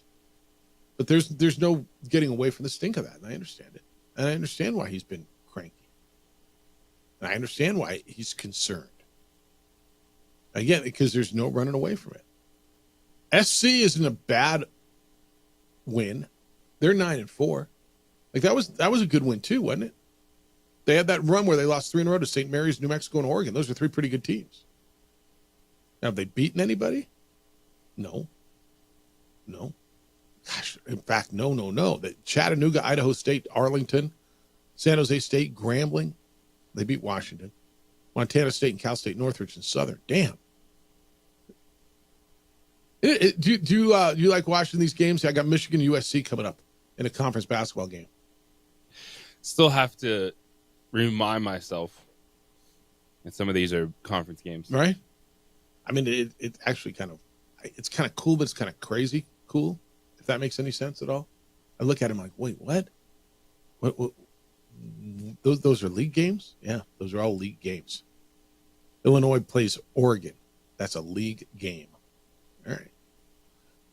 I'm kind of fired up for Friday night. I'm not going to lie. I think the atmosphere should be really, really cool. The 1,000th game in the pit, that whole concept. Did Grammar go back and count them all, by the way? Is it really the 1,000th? Or they just happened? No, honestly, I wonder, like, if anybody's going to go back, it should be Grammar, right? Or did they just line it up to make sure it's against Noodles and Alford? That's a hell of a coincidence, isn't it? I'm just asking. I guess you could just do the math, right? You just do their home records over all the years. I mean, I'm sure it is. All right, 505-246-0610. When we come back, Jerry Palm's going to be with us. He of CBS Sports. Going to catch up with him and talk about the college football playoff. We'll ask him a question about basketball resumes, loss versus win. What's more important when it comes down to it, a good loss or a good win versus a bad loss? It's the opening drive. Jeff Symbieta, JJ Buck on 95.9 FM and AM 610, the Sports Animal.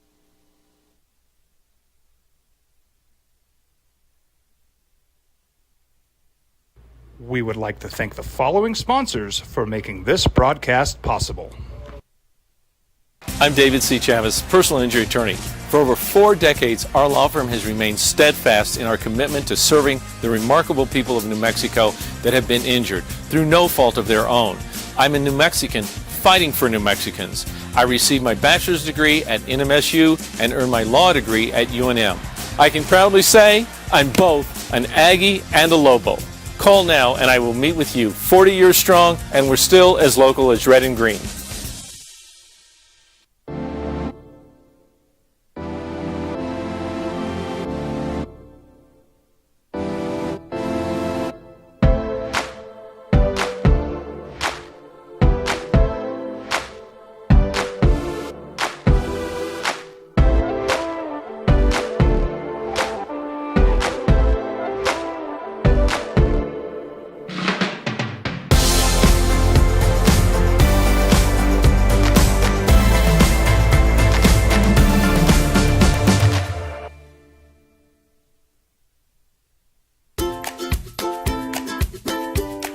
The Yeller Sub, located on 7200 Montgomery Boulevard, serves breakfast all day long along with classic hot and cold subs.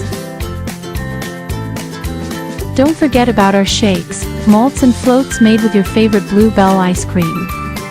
45 years and still going strong. Come on down to the Yeller Sub, official sandwich of ProView Networks. Hi, my name is Ruben, and I'm with the New Mexico Educational Assistance Foundation. We are proud sponsors of high school and college sports. Either college or trade, we can help you find the funding you need. Go to nmfafsa.org. That's nmfafsa.org.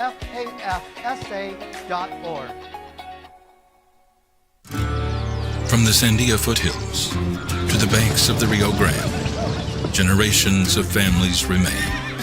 For 5 generations, Gallus Chevrolet has handed down values written in stone, leading the way under sun-filled skies, past the vintage glow of Route 66.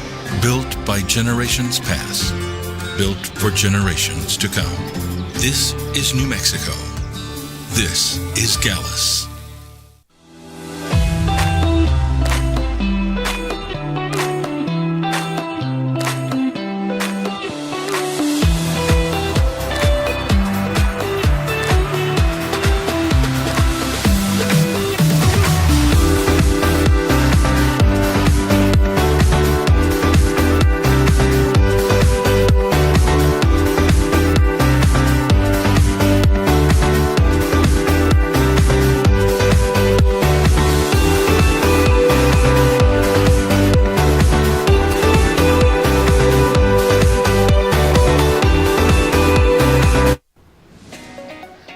My name is Ruben, and I'm with the New Mexico Educational Assistance Foundation.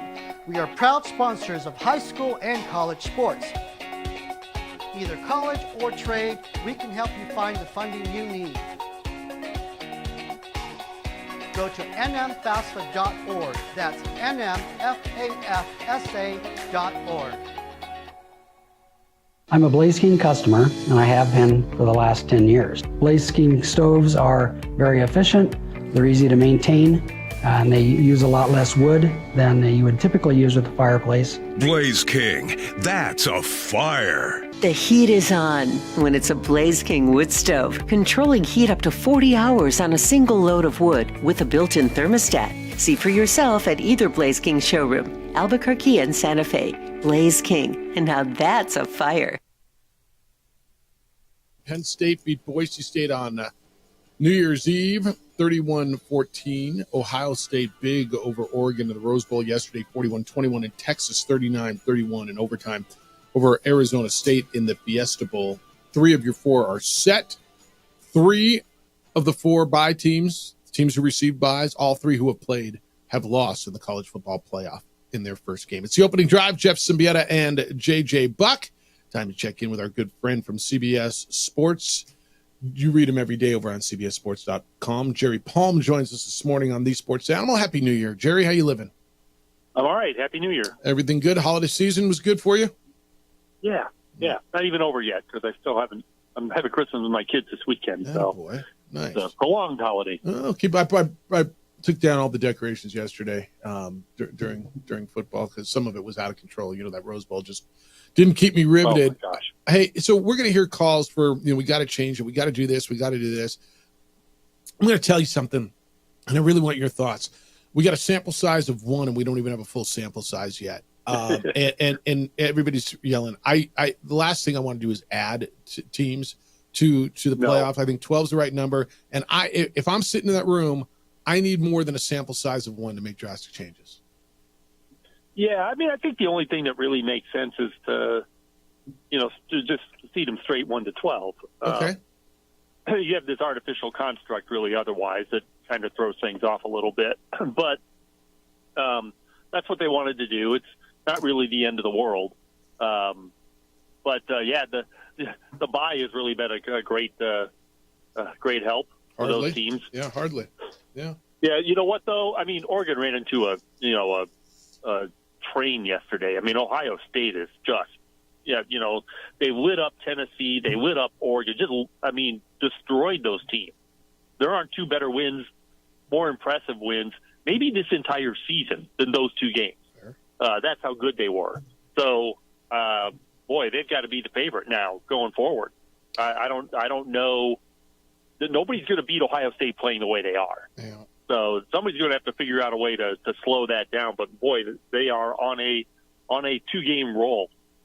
What do you think of Boise State? And I say this in the vein of it looked like they were going to get run out of the building early, just like Arizona State looked like they were going to get run out of the building early. I thought they gathered themselves. I thought they represented themselves well. They were a few plays away from making that a really, really tight football game. And this whole argument, they got blown out. The group of 5 doesn't belong there. That's not what I saw.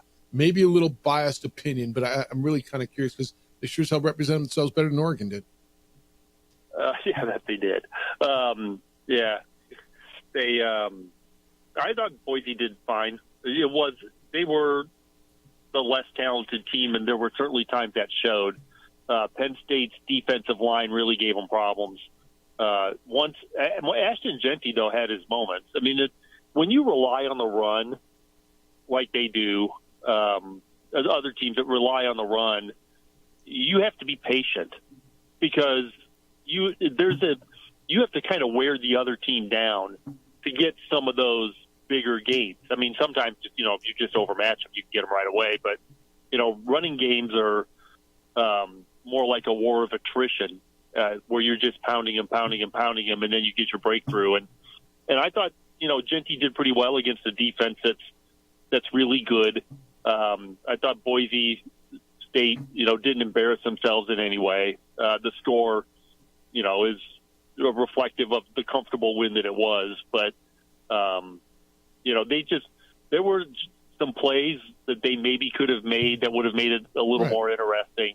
But in the end, the better team won. I think that's right. Jerry Palm, CBS Sports, is with us on these Sports Animals. No, Jerry, when we look at this Texas team, and it's been simmering all year just because Arch Manning is the name and people are clamoring for him, but the way Arizona State was able to come back in that game, was that more of just Arizona State responding or some more of the question marks that it feels like we've watched Texas have for a while? Well, Arizona State came back on Texas's defense. The offense was fine. Arizona State's a good team, but I don't really think the offense was the problem there. I mean, they got out to a pretty good lead, and Arizona State came back, and they came back on the defense. So I think you got to give Arizona State's offense a lot of credit. That Cam Scadaboo kid, and he can play. Their quarterback was really good. I thought they executed very well when they needed to get that game into overtime. I just thought Arizona State really, bucked up and came after them, and they came after them with their best guy, and Scadaboo has been, it's funny because he's arguably been the MVP of the first two rounds, and I don't know, there's probably an Ohio State guy you could say that about as well. Jeremiah Smith. But he's you talk about putting a team on his shoulders and fighting through everything to give his team a chance to win. He was tremendous. I'd love to see him in a Bears uniform. But I don't know that we'll be so lucky. They'll probably ruin him anyway. Oh, no, they only ruin quarterbacks. All of them. So, anyways, I thought Arizona State really, the comeback was great. They never quit. But they didn't get their will beaten out of them either, like Ohio State did to Oregon. You're down 34 to nothing. It's not even halftime. That's one thing. But, Arizona State was always in touch. They were always not really much more than, I don't know, did they ever get more than 2 scores down? I think there were 3. I think there were 17 at one point, but yeah. It was 17, yeah. So, but they were never so far gone that, that their will would get sapped. And they kept fighting and gave us really a tremendous game. And we needed if they had won, you would have said that they absolutely deserved it. But Texas won, and Texas deserved it. Well, Jerry, so we saw the second half, Georgia play with Gunnar Stockton at quarterback. Now they had some time to prepare. Notre Dame has moved to a 1-point favorite. What do you expect in this matchup this afternoon? Yeah, it's hard to say because everybody's off. It's not only do you have, for Notre Dame, you've got a quarterback you can't really scout. You've got a half where they didn't have a game plan really for him. He's had some practice, but there's just not a lot of film. Notre Dame's defense, though, is a very good defense. It's really one of the best. It's what they live on. They're a running game and defense team. And so, they're going to have to be able to run the ball against Georgia. They're going to have to not get caught by surprise by something that Gunnar Stockton does that he haven't had a chance to show. It's just a difficult circumstance for everybody because you're not playing when you were scheduled to play, and sometimes that can throw you off, and just the circumstances can throw you off. So it should be, I don't know, kind of a weird game. I thought it would be, a close game. I still think it'll be a close game. I'm now leaning toward Notre Dame, I think, just because I think their defense can cause problems for the rookie quarterback. Jerry Palm from CBS Sports is with us on these Sports Animal. What do you think of bowl season? And I know it's not done. We got, I think we got Duke and Ole Miss tonight in the Gator Bowl, and there's there's still some left. But I was saying earlier, look, I get what it is, and the opt-outs are what the opt-outs are. And yes, I'm biased and I run a bowl game, but I thought for the most part, man, they were entertaining bowl games. And if sports is entertainment, like, man, watch the Sun Bowl. The Potato Bowl was good. The Pop-Tarts was unbelievable. Like, they were. I thought for the most part the games were pretty compelling. Yeah, I thought the games I got to watch were, the Pop-Tarts Bowl was they're just so hilarious. Good. They're so good. They're just so good. Yeah. They've got bowl marketing down to a science. Yeah. I mean, that's elite. And it was a good game. We've got the Michigan-Alabama game was great. Illinois, South Carolina. I didn't even get to watch much of the Sun Bowl because I was watching those two games. Yeah. So it's like I couldn't watch all three. So I ended up passing on the Sun Bowl because that game looked like it was a little out of touch, and then all of a sudden Washington's going for 2 to win the game. Yeah, it was a fun. I like bowl season anyway, but I thought that certainly the games I got to watch seemed to be especially fun. Yeah. The viewership numbers I've seen are up, and that's not the only metric. It's a metric, and it certainly shows interest. And, we've been getting a lot of feedback, and I tell people, look, man, if it's not your thing, don't watch it. But it feels like people are watching it. It's entertaining. Something's got to be done with the portal. After our game, both coaches, Michael Desormeaux from Louisiana and Sonny Dykes from TCU, talked about, they've got to do something about the portal. With 10,000 players-ish opted into playing bowl games, and they entertained us. But do you think there'll be an impetus? There'll be some sort of a push to whoever it is to do something about the opt-outs, the portal, the transfers, the depletion of rosters? I don't know that you could force someone to play. So I don't think opt-outs are going to be a thing. Even if they're not opting out into the portal, right? If they're just opting out, I don't think there's anything you can do about it. The portal is not an easy thing to solve. The December window is important in terms of trying to get kids into classes at the beginning of the semester, if that matters to any of them. But of course, there's another portal a few months later where you're switching schools in the middle of the semester. That's so take that for what it's worth. But I don't know that there's great solutions to this. I don't know that you're going to see a portal window that. And here's the thing: even if, let's say, you take away the December portal window and you put it into January, the kids that are going to transfer are still opting out.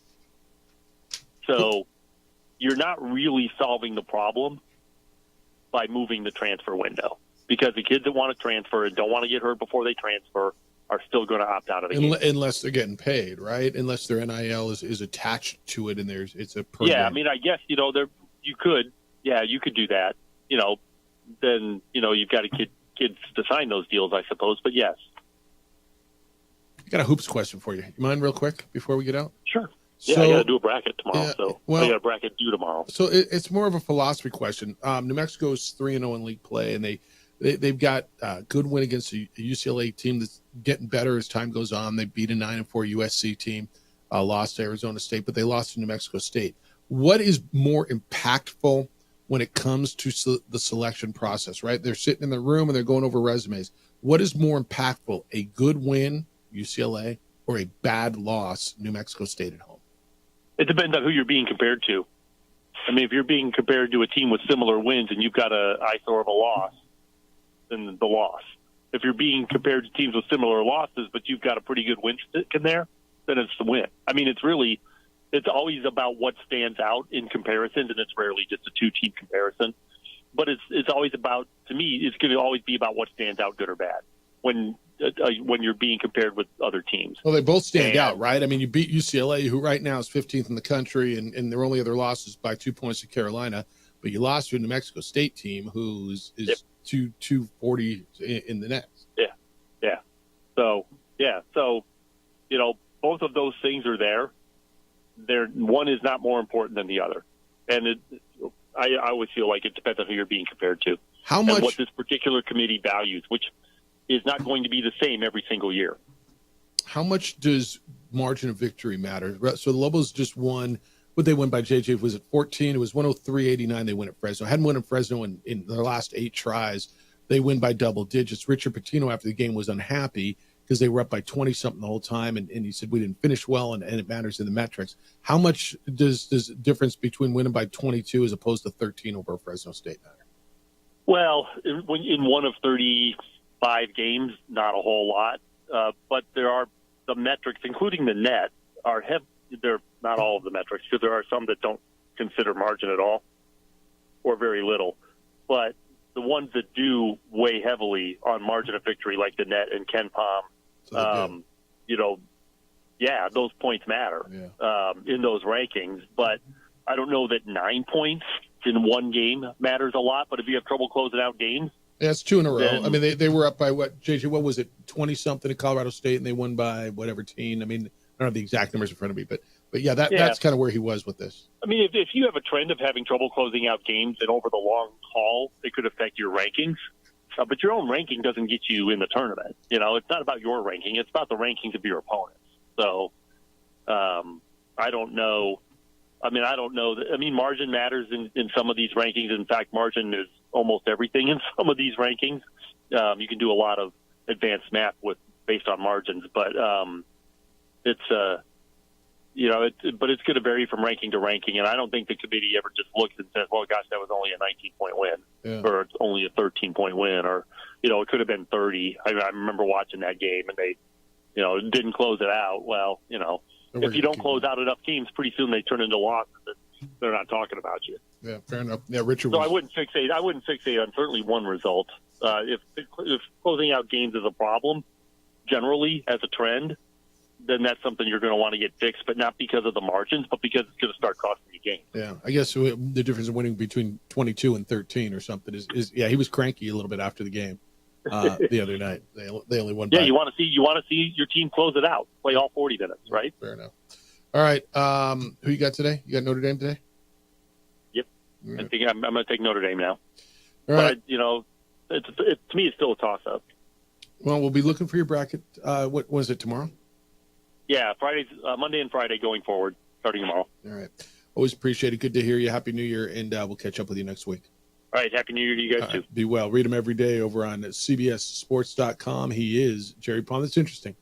All right. So it depends. They both matter, he said. Yes. Is what I heard there. But it does make sense because it's hard to answer that question because it does go to who are they comparing you against in that moment if you are a bubble team. Yeah, what do they look like, and what are their good wins? And if you're a bubble team, how many bubble teams are going to have a better win than UCLA if UCLA keeps winning? But how many are going to have a worse loss than New Mexico State? It's the opening drive on 95.9 FM and AM 610 Sports Animal. This report is sponsored by Rapid Radio.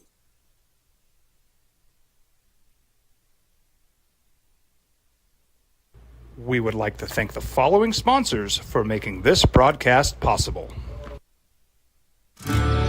From the Sandia foothills to the banks of the Rio Grande, generations of families remain. For 5 generations, Gala Chevrolet has handed down values written in stone, leading the way under sun-filled skies, past the vintage glow of Route 66. Built by generations past, built for generations to come. This is New Mexico. This is Gallus.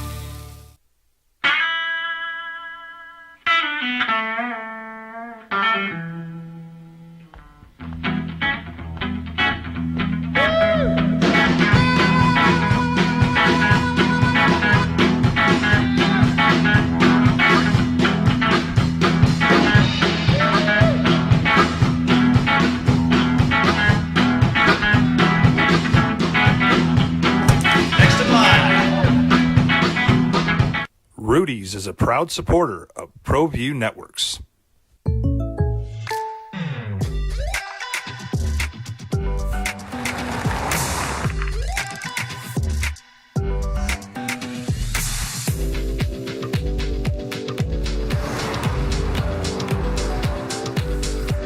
For your surprisingly great rates, contact your local State Farm agent today. If you want the real deal, call State Farm agent Marty Size in Albuquerque today. Like a good neighbor, State Farm is there. International Protective Services is a proud supporter of ProView Sports and New Mexico Youth Athletics. IPS provides residential and commercial security services in the Albuquerque metro area. For more info, please call 505-897-2420 or visit internationalprotectiveservice.com. We would like to thank the following sponsors for making this broadcast possible. For over 20 years, Evergard Roofing and Solar has been committed to customer service.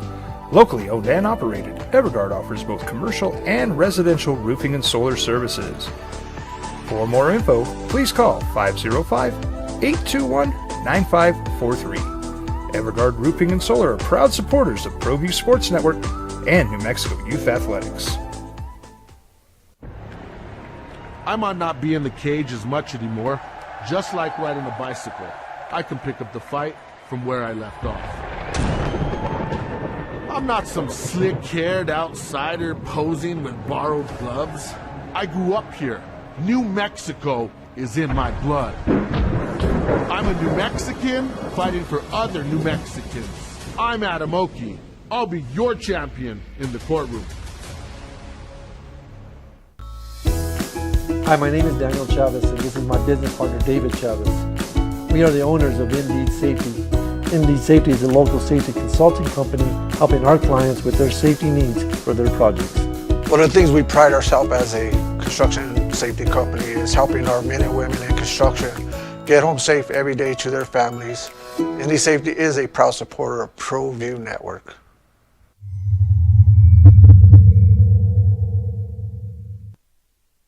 We would like to thank the following sponsors for making this broadcast possible. Albuquerque's leader in sports is ProView. From pros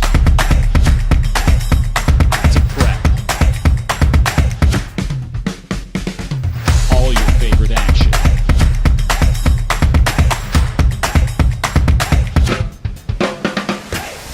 All your favorite talk shows.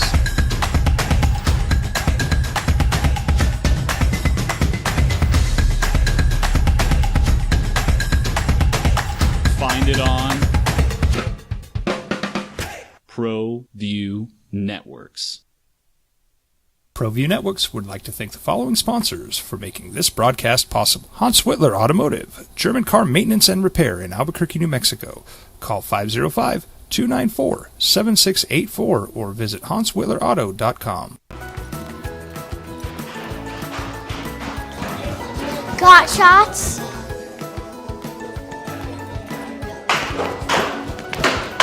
Got shots? Got shots? During Got Shots, participating providers open their doors for any child who presents for immunizations, regardless of whether they are a patient or whether they have insurance.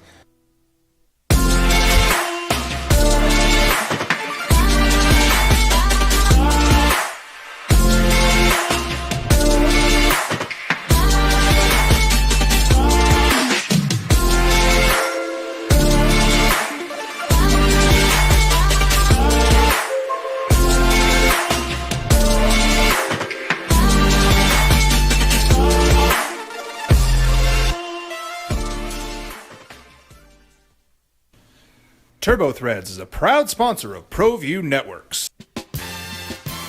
Almost 30 years of experience means fast service, great prices, and a wide selection of apparel from t-shirts to performance sport shirts, even jackets and hats. They feature low minimums and no setup charges on most orders. TurboThreads is located at 1503 Golf Course Road in Rio Rancho, or find them on Facebook, online at turbothreads.com, or call 999-1234 for TurboThreads.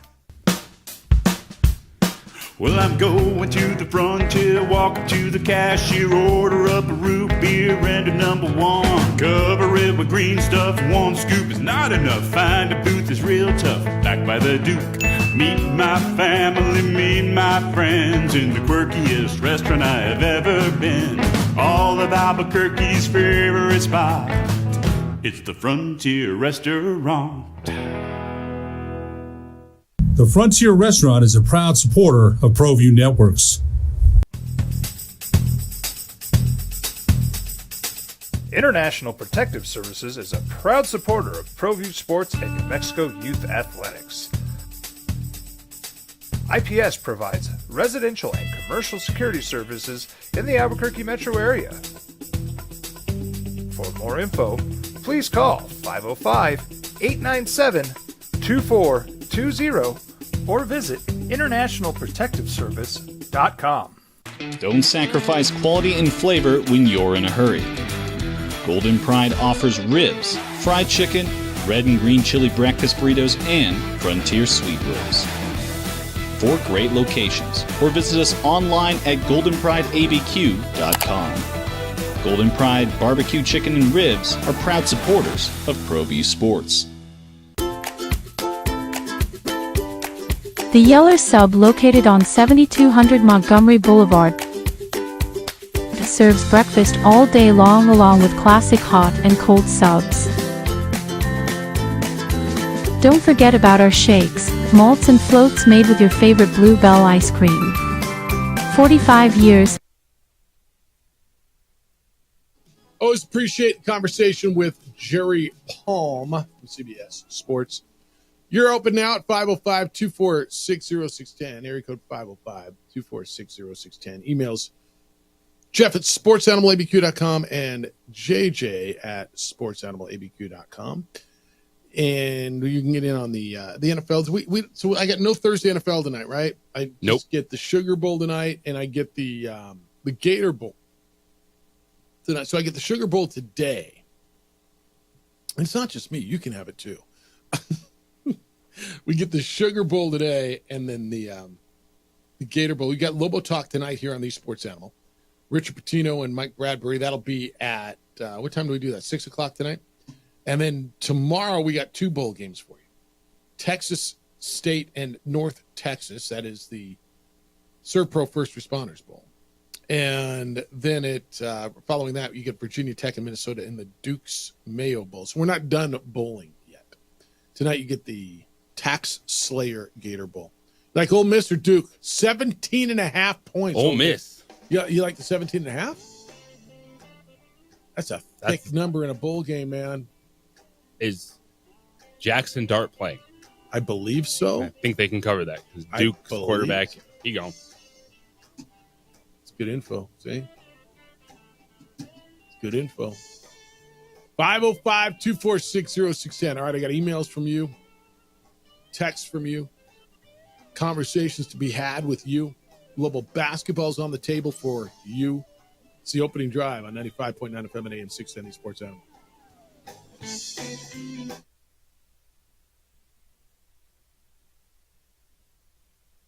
We would like to thank the following sponsors for making this broadcast possible.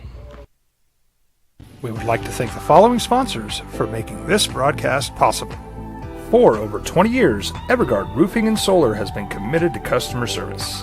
Locally owned and operated, Evergard offers both commercial and residential roofing and solar services.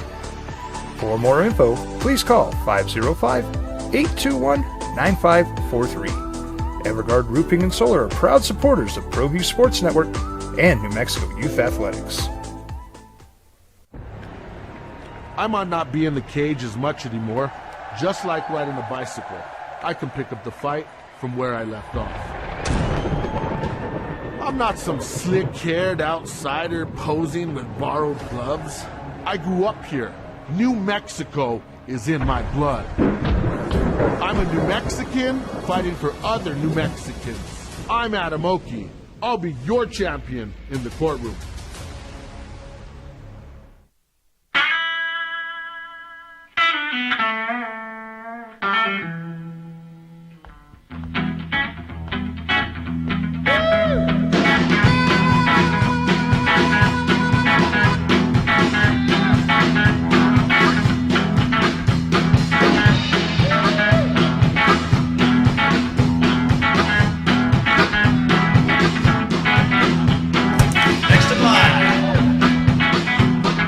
Rudy's is a proud supporter of ProView Networks. International Protective Services is a proud supporter of ProView Sports and New Mexico Youth Athletics. IPS provides residential and commercial security services in the Albuquerque metro area. For more info, please call 505-897-2420 or visit internationalprotectiveservice.com.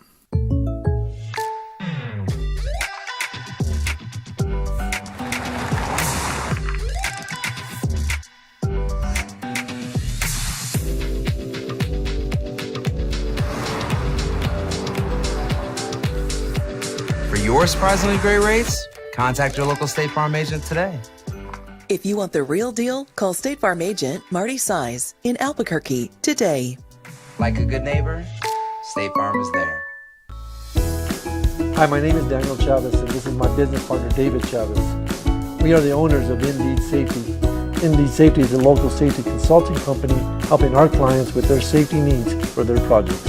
One of the things we pride ourselves as a construction safety company is helping our men and women in construction get home safe every day to their families. Indeed Safety is a proud supporter of ProView Network.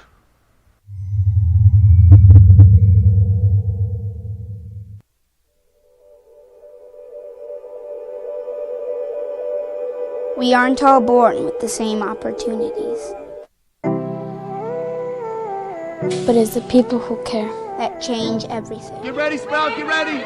My coach, my teacher, my older sisters, my grandma, my brother, my tutor, my dad, and my mom. As New Mexicans, it's up to all of us to do our part. So that no child goes without love. And no family has to do it all on their own. They're all our children. Every single person is called to make a difference in the life of a child. It's up to all of us to do our part. To pull together. Pull together. Pull together. To make New Mexico the best place to be a kid.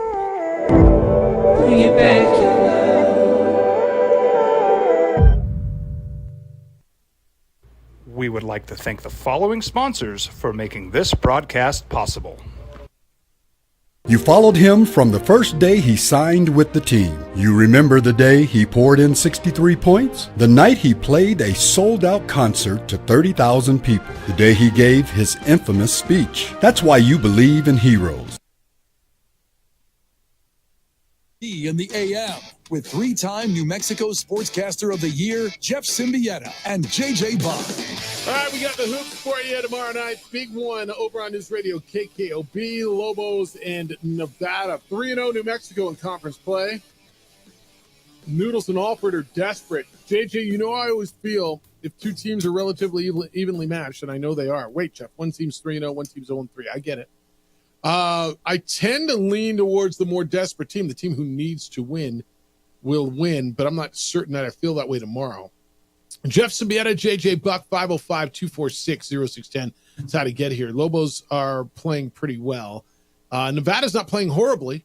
They're losing close games. They've lost their 3 conference games by a total of 10 points. Lost at home to Utah State on New Year's Eve. And now they come in. And I do want someone to double check. I like maybe that'll be my thing. And I got, now that I got time. Yeah, all the time you have to count 1,000 that's right. I want to count thousands games. I want the all-time Lobo home record mark. Well, really, this is game 1,006, but they tried to make it against Noodles and Alfred instead of Western New Mexico or something. Yeah, whatever. I mean, celebrate in what it is. Would that be a total Richard move to just to go out and count the games? Say, in fact. This isn't the 1,000th game. It's the 997th or the 1,008th. That would be, huh? I'm interested now. You're that guy. Fair enough. John's in on Lobo Hoops. Patino's frustration. He says, hey, guys, Happy New Year. I understand Richard's frustration, but at the same time, I may be more excited than I have been in a long time. First, let's talk about the frustration. I completely understand it because I see how the team could be completely blowing these teams out by 20 plus. But we start going into victory mode and we don't finish. And that not finishing games thing can be applied to the state game too. I've been frustrated as well. The score of the CSU game does not reflect the dominance we displayed in that game. The Fresno game should have been a 20-plus point game. Amziel said as much in his post-game interview with Hunter and Rob. So I understand the frustration, and I'm glad Coach P is keeping the pedal to the metal. I'm also really excited, though. As a lifelong Lobo fan who has been to unofficially 775 of those 1,000 games, not including the WAC Mountain West Conference NIT postseason tournament games, holy smokes. Winning 2 games on the road in conference like we did is something we never have really seen here, maybe ever. We are just hitting on all cylinders. So I understand the frustration, and I'm excited at the same time. One last question. The player's lawsuit says the offender is making 6 figures. I really thought it was the contributor who was in street clothes during the VCU game. But the 6-figure number makes me think that it can only be one player. Are there any more insights on that? Thanks, guys. It's John. There's a number of guys who are making 6 figures NIL. A number of them. In fact, most of your starting lineup is making more than 6 figures. I mean, like, you and I know who it is. I guess we're not saying publicly. Why are we not saying publicly who it is? It's because no one's officially put it out there, and the person's not named in the lawsuit either. Isn't it kind of weird why the person's not named in the lawsuit? And it was redacted in the police report? Yeah. I mean, I guess you're protecting the alleged, because, look, I've heard both sides of the story now. I don't like either side of the story, to be honest with you. Whichever's true, and the truth is probably somewhere in the middle. I mean, I don't think anybody likes either side of that story on this lawsuit. Everybody I talk to seems to know who it. I mean, without telling them, we all know who it is. Yeah, I don't know why or what like the legal reasoning is behind it in terms of not naming someone in the suit. That's well above my pay grade. But this is something that obviously winning cures all, because it has been not something that was talked about. It was out of sight, out of mind until this 2 story days ago. Yeah, 3 days came ago. back. Yeah. Like, no one was talking about it. No one was worried about the character or the issues on that team. And so you think back to that trip, because it was on the way to Palm Springs. There were a lot of people around the team on that trip. Yep. And no one was talking about it. No one was buzzing about it. Just a lot of unanswered questions for such a specific allegation of 2 different alleged assaults. And it talks about the other walk-on play, which, again, another one, it's not hard to figure out who that is. There's not that many damn walk-ons on this team. And you and I know who that is, and nobody's naming that either. Well, Jeff, why don't you name him right now? I don't even know why I'm not. I mean, we all, right? And the other walk-on is not pressing charges or pressing charges, is it right?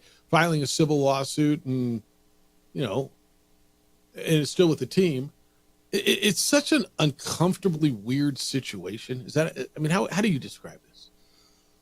Yeah, it's one that the headlines are like, wow, oh my gosh, and the non-sports people see this and go, geez, this must be devastating. What's going on? And then just anyone who's following this team is just kind of like, whatever. It obviously doesn't seem to be that big, because it had zero impact on what's gone on with this team. Yeah, and anybody who's ever played sports or been on a team understands that, like scuffles, things, disagreements, physical altercations happen.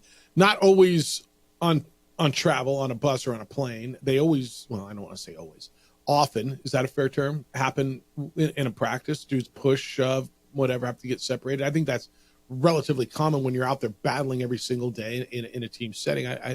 But the allegations that, and again, I've heard stuff from both sides of this, pretty credible stuff, that when it all comes out, you're going to go, whoa, right? You're going to say, oh, maybe I understand how it got to a point of a physical altercation. But John, look, man, it's not that hard to figure it out, but there's more than one guy making 6 figures on that team in NIL money. In fact, I believe, who are your starters? I don't want to name them in any order. Give anything away. Well, you got Nelly Jr. Joseph, Donovan Dent, Mustafa Amzil, Philip Borovicinen. I don't know what he's making. Yeah. True Washington. Yeah. CJ started some games. So I think at least 4 of your 5 starters are making 6 digits in NIL money. So I don't know that you can narrow it down that much. John says, wow, guys, sorry, I didn't know they were all making that much money. Sorry. Yeah, no need to be sorry. And NIL money isn't out there. Well, yeah, it's just all. Yeah. I'm like, well, I know this guy here. You just know, Yeah. You just, right? Yeah, it's look, this lawsuit. Let me ask you this. I don't know how long Richard's going to be here, Richard Pitino and his staff. And if they continue to have success, and you would expect at some point, like the Louisville thing came close last year, at some point he's going to go make a lot more money. And you're not going to blame him, and you're going to understand it. But does it deter the staff? And I'm going to tell you, I think my answer is yes. From recruiting is not the right word. Accepting local walk-ons. Shane Dumas Sanchez was Del Norte High School, Laguna Pueblo, local. I mean, obviously, now that he's suing the coach, I don't know. Does it deter you from accepting? You had Max Manzanares for a minute the year prior, right? As far as local walk-ons, does it deter the coaching staff, you think, from taking local walk-ons, or does that matter? Is it just a one-off? No, I think what changes all this is the upcoming roster limits and revenue sharing stuff. That's what affects rosters moving forward more than that's anything. going to be roster sizes. Yeah. There's going to be a limit on roster As opposed sizes. to where your walk-ons come from. Yeah, that's totally fair.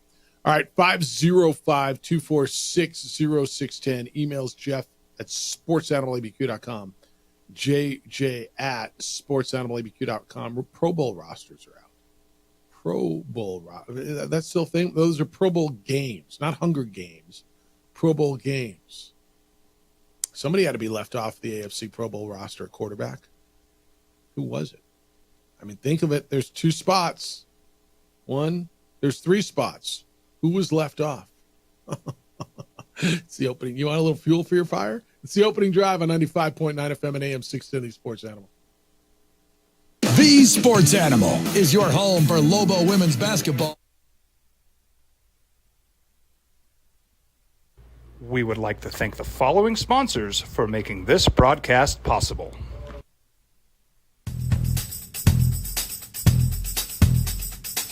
International Protective Services is a proud supporter of ProView Sports and New Mexico Youth Athletics.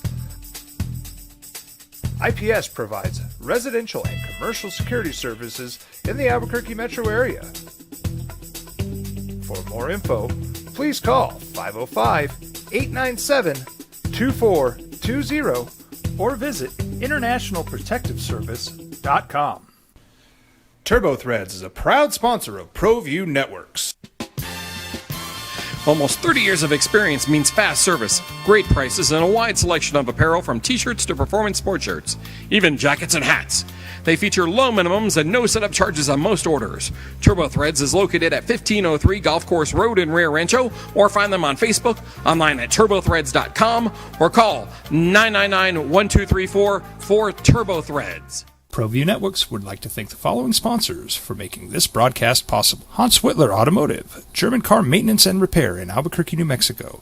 Call 505-294-7684 or visit hanswhitlerauto.com. Hi, my name is Ruben, and I'm with the New Mexico Educational Assistance Foundation. We are proud sponsors of high school and college sports. Either college or trade, we can help you find the funding you need. Go to nmfafsa.org. That's nmfafsa.org. From the Sandia foothills to the banks of the Rio Grande, generations of families remain. For 5 generations, Gallus Chevrolet has handed down values written in stone, leading the way under sun-filled skies, past the vintage glow of Route 66. Built by generations past, built for generations to come. This is New Mexico. This is Gallus. High school sports are back. You can watch every ProView Network broadcast online on the NFHS network. Every moment from every game from every sport, including all NMAA state championship games. Get your monthly pass now. Just go to ProViewNetworks.com, click on the NFHS logo, and sign up today. Watch New Mexico's best. We would like to thank the following sponsors for making this broadcast possible.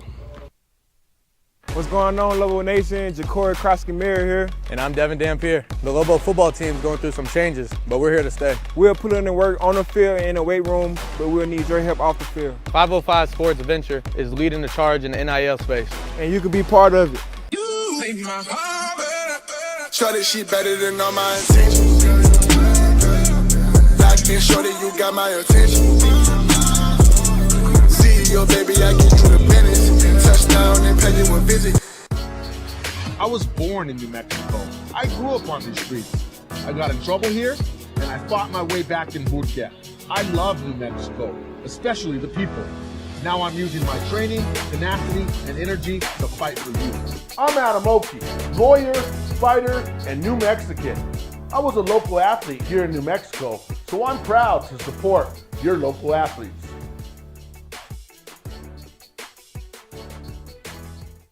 I'm David C. Chavez, personal injury attorney. For over 4 decades, our law firm has remained steadfast in our commitment to serving the remarkable people of New Mexico that have been injured through no fault of their own.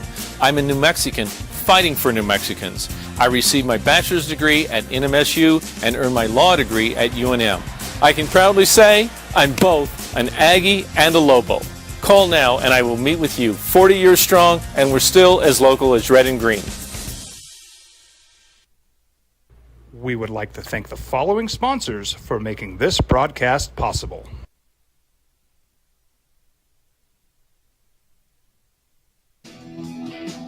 Pro Bowl rosters are out. What if I told you the guy you think is the best player in the game didn't make the Pro Bowl? I don't think he's the best player of the game, Jeff. Okay. Opening drive, Jeff Symbieta, J.J. Buck. 9 Ravens on the Pro Bowl roster. 9, including Lamar Jackson and Derrick Henry. Well, there you go, Jeff. I mean, he's the best player in the game. Okay. JJ, there's 3 quarterbacks in each conference. Who do you leave off the AFC roster? Do you leave off Patrick Mahomes or Josh Allen or Joe Burrow or Lamar Jackson? Patrick Mahomes. Patrick Mahomes. For the first time since he's become the starting quarterback of the Chiefs, Patrick Mahomes, a 3-time Super Bowl MVP, a 6-time Pro Bowler, was not chosen. It's fine. Probably not going to be able to play anyway if they're in the Super Bowl, right? One of these guys, I mean, there's going to be an open spot and they're going to put him in. He's the alternate. And so if Josh Allen or Lamar Jackson get in, he'll probably be there. Your 3 quarterbacks are Josh Allen, Joe Burrow, Lamar Jackson. It's so hard to argue. I mean, it just is. 9 Ravens. Lions had 7 players. Vikings and Eagles have 6. Well, I mean, it all makes sense, right? Who are the best teams? Who are the best teams? AFC running backs, Derrick Henry, Joe Mixon, Jonathan Taylor. Their receivers, Jamar Chase, Jerry Jeudy. A really quiet, good year. Nico Collins and Zay Flowers. NFC quarterbacks, Jared Goff. What if I told you going into the season, 2 of your 3 NFC Pro Bowlers are Jaden Daniels and Sam Darnold? You would have been more confident about saying Jaden Daniels than you would have Sam Darnold. Probably. Yeah, probably. But, I mean, I also would have said Jalen Hurts. Or I probably would have said Brock Purdy or Matthew Stafford or Kyler Murray. Or maybe even Baker Mayfield. Wouldn't you? And instead of Sam Darnold, Kirk Cousins. We're having the conversation in August. Pro Bowler, Kirk Cousins or Sam Darnold? Kirk Cousins. Right? I mean, easy. Jordan Love or Sam Darnold?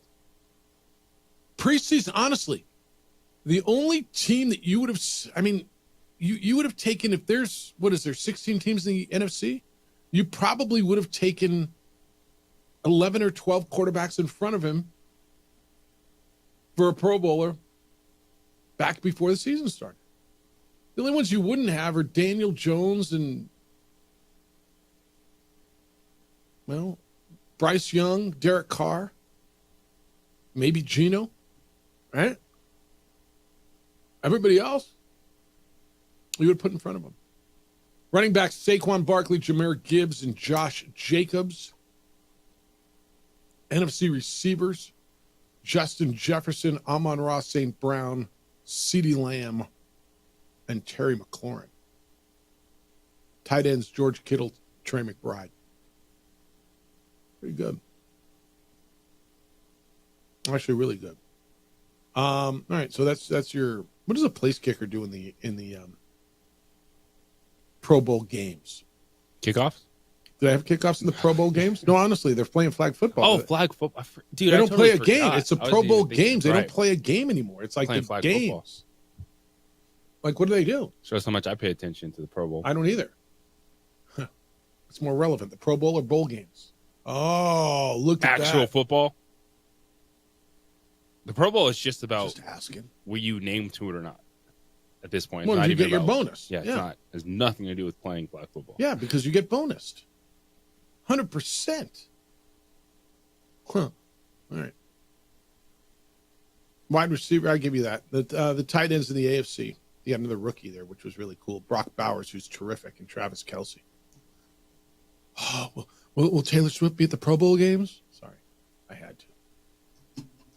I mean, right? Aaron Jones wants to finish his career with the Vikings. Former UTEP star. Really productive season. Like, how about that one working out for both Green Bay and Minnesota? The only one it didn't work out for was Oakland, Las Vegas, who lost Josh Jacobs. Well, yeah, because good running backs don't matter on bad teams. They just Your observation they're there for is so fantasy good. football, but in terms of winning, it's not what you do. Best running back on a bad team. Best running back on a bad team this year is probably Chuba Hubbard. Ooh, that's sneaky right. Alvin Kamara. Oh, What? he had that one huge game against Dallas, but it was kind of. He was pretty productive yards wise. And then he got hurt. You don't like that? Okay. Tyrone Tracy.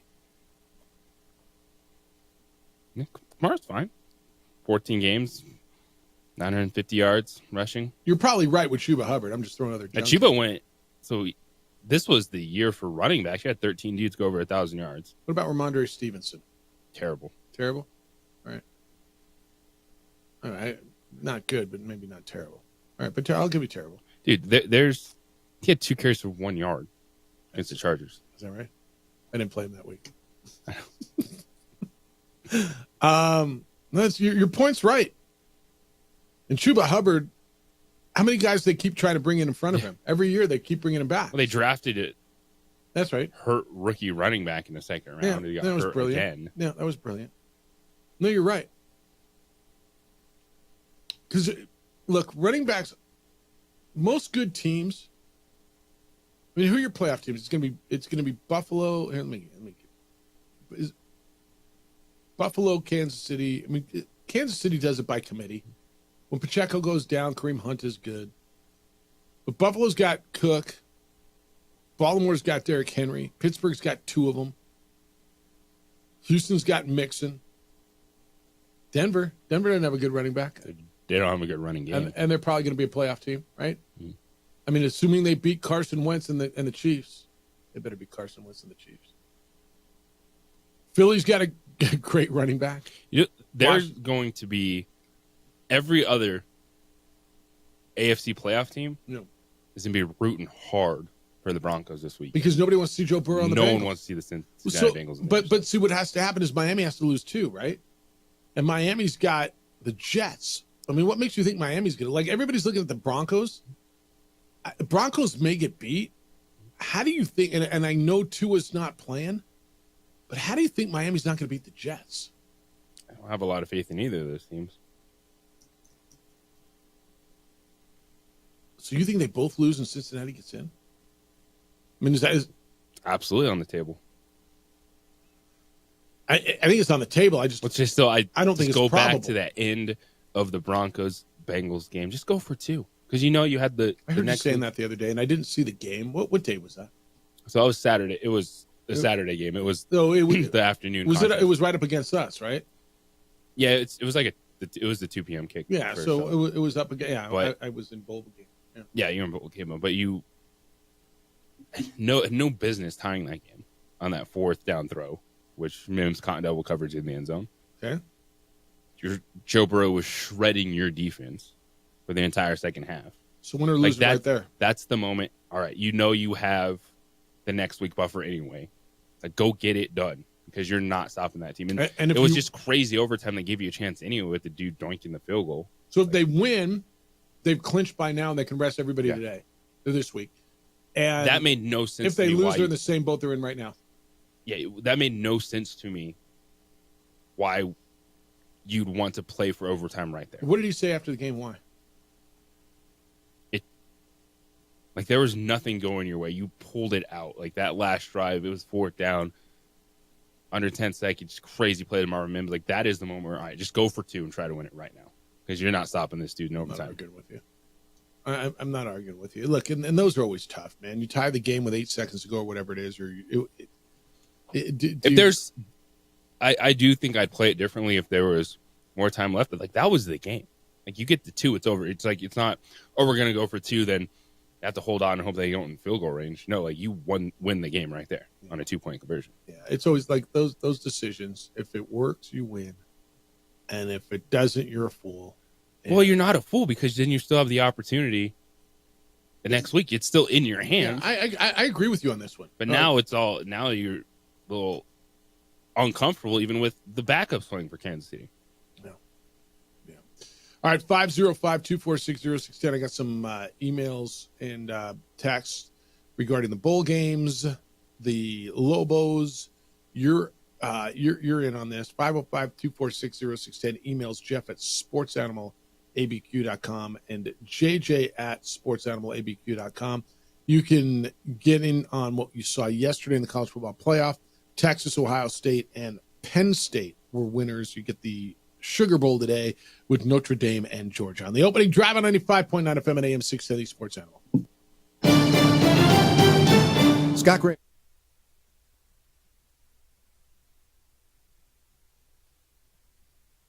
We would like to thank the following sponsors for making this broadcast possible.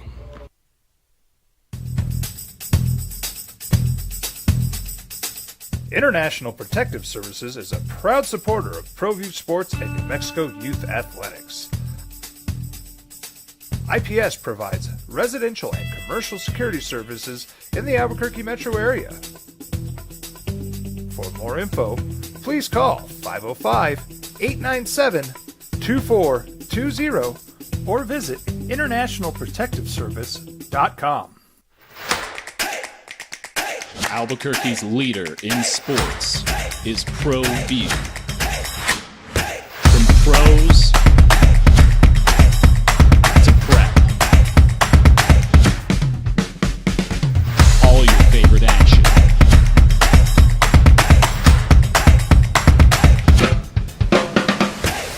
All your favorite talk shows.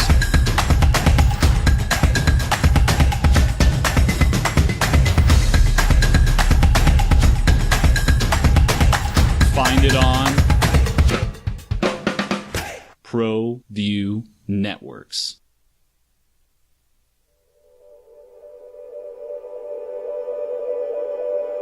We aren't all born with the same opportunities. But it's the people who care that change everything. Get ready, Sprout, get ready!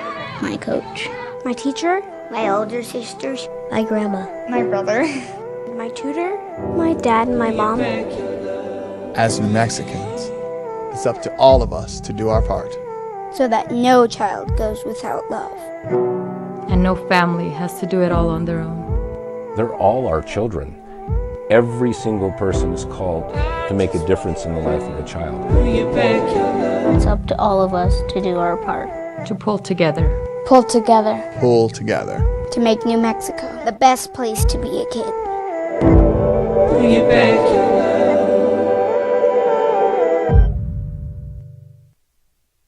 We would like to thank the following sponsors for making this broadcast possible. These days, it's important to know people and businesses you can trust. There's a lot of places where you can buy a vehicle, but there's only a few local dealerships where you'll find honest people who have your best interests in mind. And Fiesta Kia is one of them. We've been helping our neighbors save money and drive dependable cars for years, and we'd love to help you. With new Kias arriving daily, you'll love our selection and the peace of mind you'll get driving a Kia from Fiesta. So stop by and see us today at Fiesta Kia on Lomas, or just start driving now at fiestakia.com. You followed him from the first day he signed with the team. You remember the day he poured in 63 points? The night he played a sold-out concert to 30,000 people. The day he gave his infamous speech. That's why you believe in heroes. That's why you remember and collect their memorabilia. All in Autographs, where you can meet some of the greats, collect some of the greats, and share your own legacy. Visit All In Autographs, where you can celebrate the great and have your own piece of history. Albuquerque's leader in sports is ProView. From pros to prep, all your favorite action.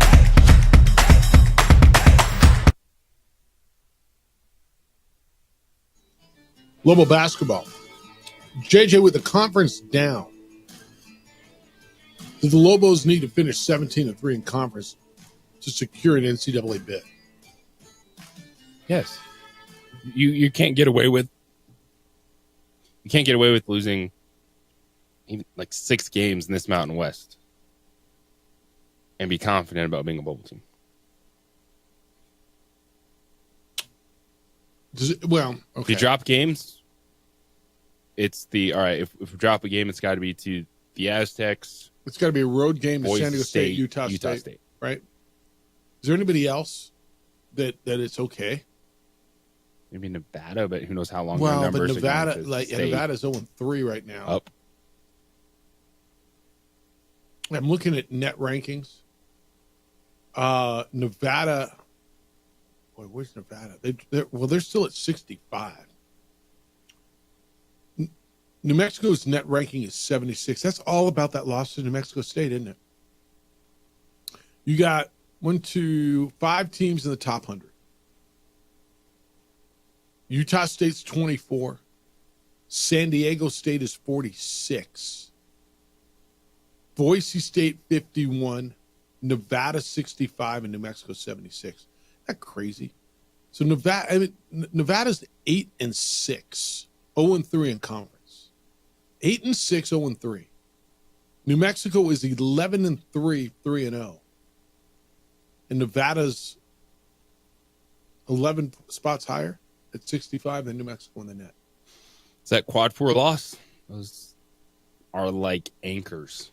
I mean, it comes back to the question, the conversation we had with Jerry Palmer earlier from CBS Sports.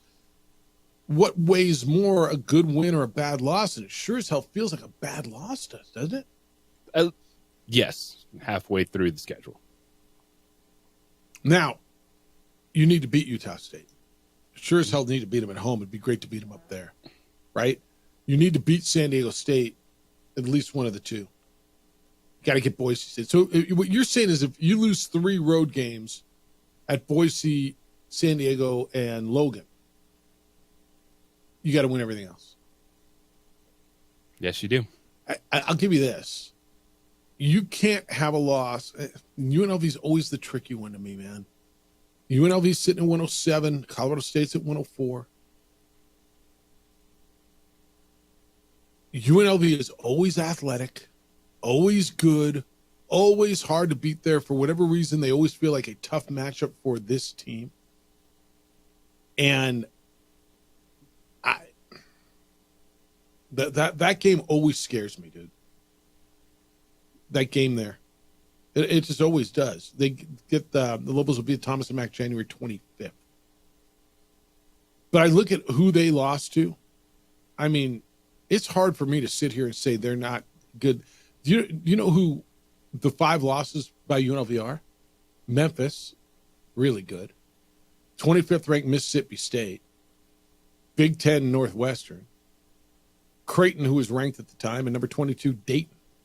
Now, who have they beaten? There isn't a really good win on there, but they've been competitive in their losses.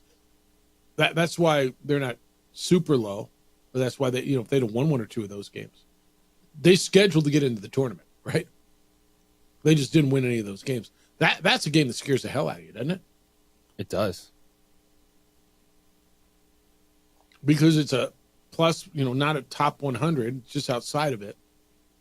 And then where, you just got to avoid going to Laramie on a Tuesday night or whatever, whenever you're going to head up there and it's going to be colder than a pimp's heart. And it's just a long trip. That's the game after Nevada.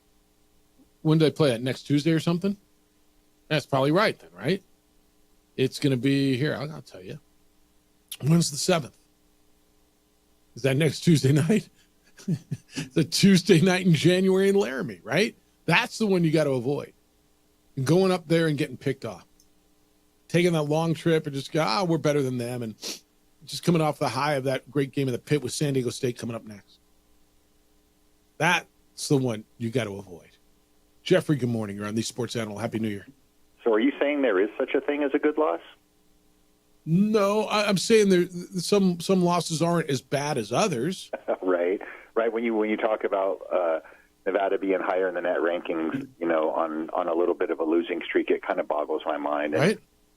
After last year, man, I just I don't get what they were looking for. Like, when we found out after the tournament that the committee had decided that we needed to win the tournament to even get in. I mean, I don't understand it anymore, and I want to ask someone to explain it to me, but I'm not sure anybody truly understands what they want. And it may change, committee by committee. Right. So, is it me, or does it seem like it's a moving target? I mean, there's obvious things, right? Like you're top 25 ranked at the end of the season, you win your conference tournament. We know that. But when we talk about, I guess we can call it bubble teams. I don't even know what that means anymore. When we talk about that, it's like, okay, shouldn't there be some defining factors? Like how it's almost like they don't want the public to know. It's like if you give someone an idea of what they need to do to win prior to them, heading into the tournament or trying to get into the tournament, then they have an idea of what they need to do. But clearly last year we thought, if we got one game away from the championship, we're definitely in, but that wasn't the case. So I'm just looking for something solid to give, maybe not me as a fan, but like a coach or a team, an idea of like, hey, this is where you're at, and that way you can have a clear idea of what you need to do. I think you usually have a feel, right? Let's just say you go, if you would not have lost to New Mexico State, and let's say you go, JJ, 15-5 in league, right? Would you feel pretty good about it if you win your first game at the conference tournament, get to Friday night? You'd feel pretty good about it, right? With the non-conference that you played, you didn't have a bad loss, assuming you didn't lose to New Mexico State. And Jeff, that's where the anchor, as JJ said, and I don't think he's wrong. The anchor is that New Mexico State loss. Now, you better hope they get good and play really well in Conference USA. You guys, as much as it hurts to root for New Mexico State, you need them to get better because a plus 200 loss, like if they can get up to 170 in the net, okay, it doesn't hurt as much. It doesn't feel good. But that's the one. That's what's keeping you in the 70s right now. I get it, but I also think there's a little bit of merit to what you said when you were talking to Jerry Palm, which is like the UCLA win has done nothing but actually gotten better for us. And not saying that one should cancel out the other, but one kind of should cancel out the other. No, that's right. I guess what I heard, when you were talking to him, I mean, he said it depends on the situation, but like a bad loss will hurt you more than a good win will help you. Yeah, I heard him, depending on who you're being up against. So. Compared to, yeah. So, I don't know. I mean, I do agree that it's a bad loss, and we definitely need to get splits with the teams in the top tier of the conference, and we probably have to, win out 90% of the games from the lower tier. I mean, it's a day-to-day conference, and someone can get picked off by a lower level, but you can't lose to the bottom tier. Vegas is always scary. And I think we just have to take care of business. And we know there's going to be one or two or three, maybe more losses. But if those losses are to our top-tier teams, is that anchor of the New Mexico State loss still going to keep us from anything? And there's the subjectivity to this whole thing, so I don't know. Yep. All right, man. Have a good one. Later. Yeah, I mean, I hear what he's saying. You want to know, but so does everybody. Right? Yeah, this, for the Lobos, if you're confident in what you built in the non-conference schedule, having UCLA win, heck, VCU, I think is going to have good numbers throughout the season. Hopefully SC plays well. Yes. Having opportunities in conference against at least teams like that group of teams at the top. You're going to have good numbers. And I just think and you hear it when Richard Pitino talks, and it's just looking at last year. and just having that feeling of, man, they wouldn't have put us in the tournament if we didn't win in Vegas. And I think that's a motivating factor, but definitely something that is on everyone's minds looking at the totality of the schedule. I mean, you know, you're watching the Big Ten. You want SC now to beat Michigan and Indiana and Illinois and Iowa coming up, right? I mean, that helps you as well. You're watching all that. All right, what else I got in here from y'all in regards to Lobo basketball? Yeah, that's the big one. 505-246-0610. And again, tomorrow night, you can listen to Lobo Talk tonight. Richard Pitino will be with Robert Portnoy. Do you do Lobo Talk too with Bradbury? No. All right. And you're going today? What day is today? Today Thursday? Today is Thursday. So you go to San Diego today? Tomorrow. All right. So you're not here tomorrow. So I get one show with you. Like, man, how am I going to handle this by myself? I don't know. I mean, what am I new? It's kind of weird being back. You ever like that? That's the longest in the 16 and a half years we've been doing this show. That's the longest I've been away. I never take that long. I had to remember my codes to get in the door. Wait a second. Which one's my locker? What's my sign on? I didn't even know how to get on the computer. How do I answer the phone? Which side of the batteries of the microphone? You know, that whole thing. Like, where do I look? Who's Adrian again? Oh, yeah, there's Adrian. I see him now. All right, 505-246-0610. Wrap it up. Everything you got to know as you go through your whatever day today is. It was yesterday the most, like, Saturday-ish, Sunday feeling Wednesday ever? Absolutely. Yeah, it was weird. It's the opening drive on 95.9 FM and AM 610, the Sports Animal.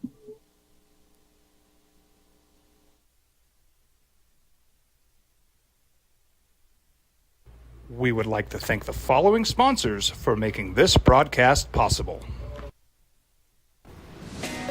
Hi, my name is Ruben, and I'm with the New Mexico Educational Assistance Foundation. We are proud sponsors of high school and college sports. Either college or trade, we can help you find the funding you need. Go to nmfafsa.org. That's nmfafsa.org.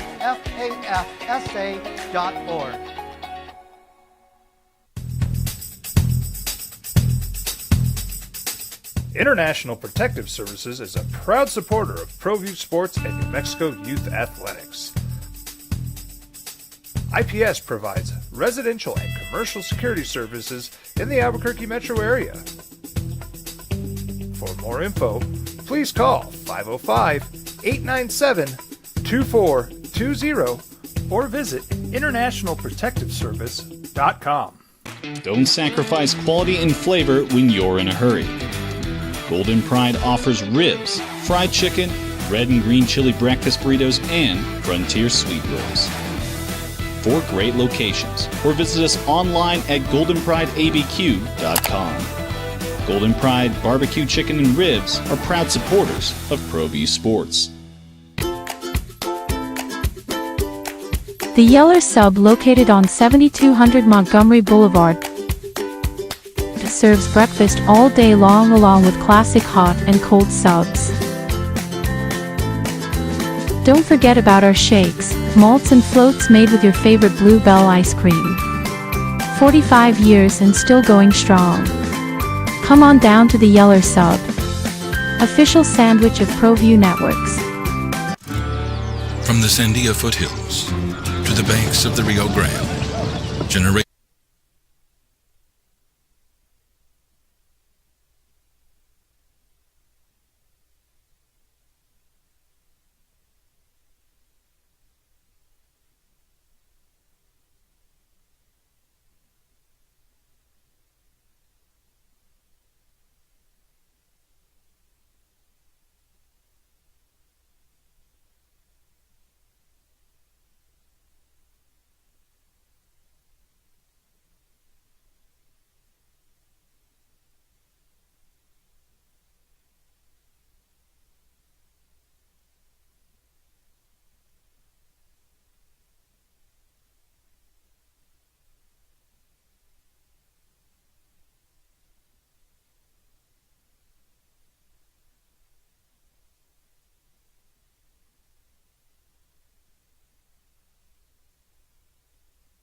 generations of families remain.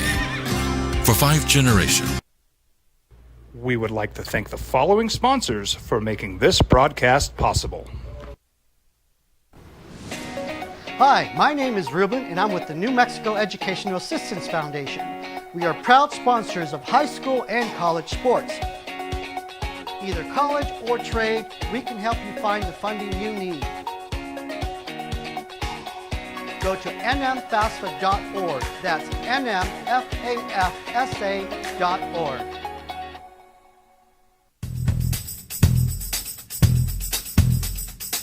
International Protective Services is a proud supporter of ProView Sports and New Mexico Youth Athletics. IPS provides residential and commercial security services in the Albuquerque metro area. For more info, please call 505-897-2420 or visit internationalprotectiveservice.com. We would like to thank the following sponsors for making this broadcast possible. For over 20 years, Evergard Roofing and Solar has been committed to customer service. Locally owned and operated, Evergard offers both commercial and residential roofing and solar services. For more info, please call 505-821-9543. Evergard Roofing and Solar are proud supporters of ProView Sports Network and New Mexico Youth Athletics. I'm a Blaze King customer, and I have been for the last 10 years. Blaze King stoves are very efficient, they're easy to maintain, and they use a lot less wood than you would typically use with a fireplace. Blaze King, that's a fire. The heat is on when it's a Blaze King wood stove, controlling heat up to 40 hours on a single load of wood with a built-in thermostat. See for yourself at either Blaze King showroom, Albuquerque and Santa Fe. Blaze King, and now that's a fire.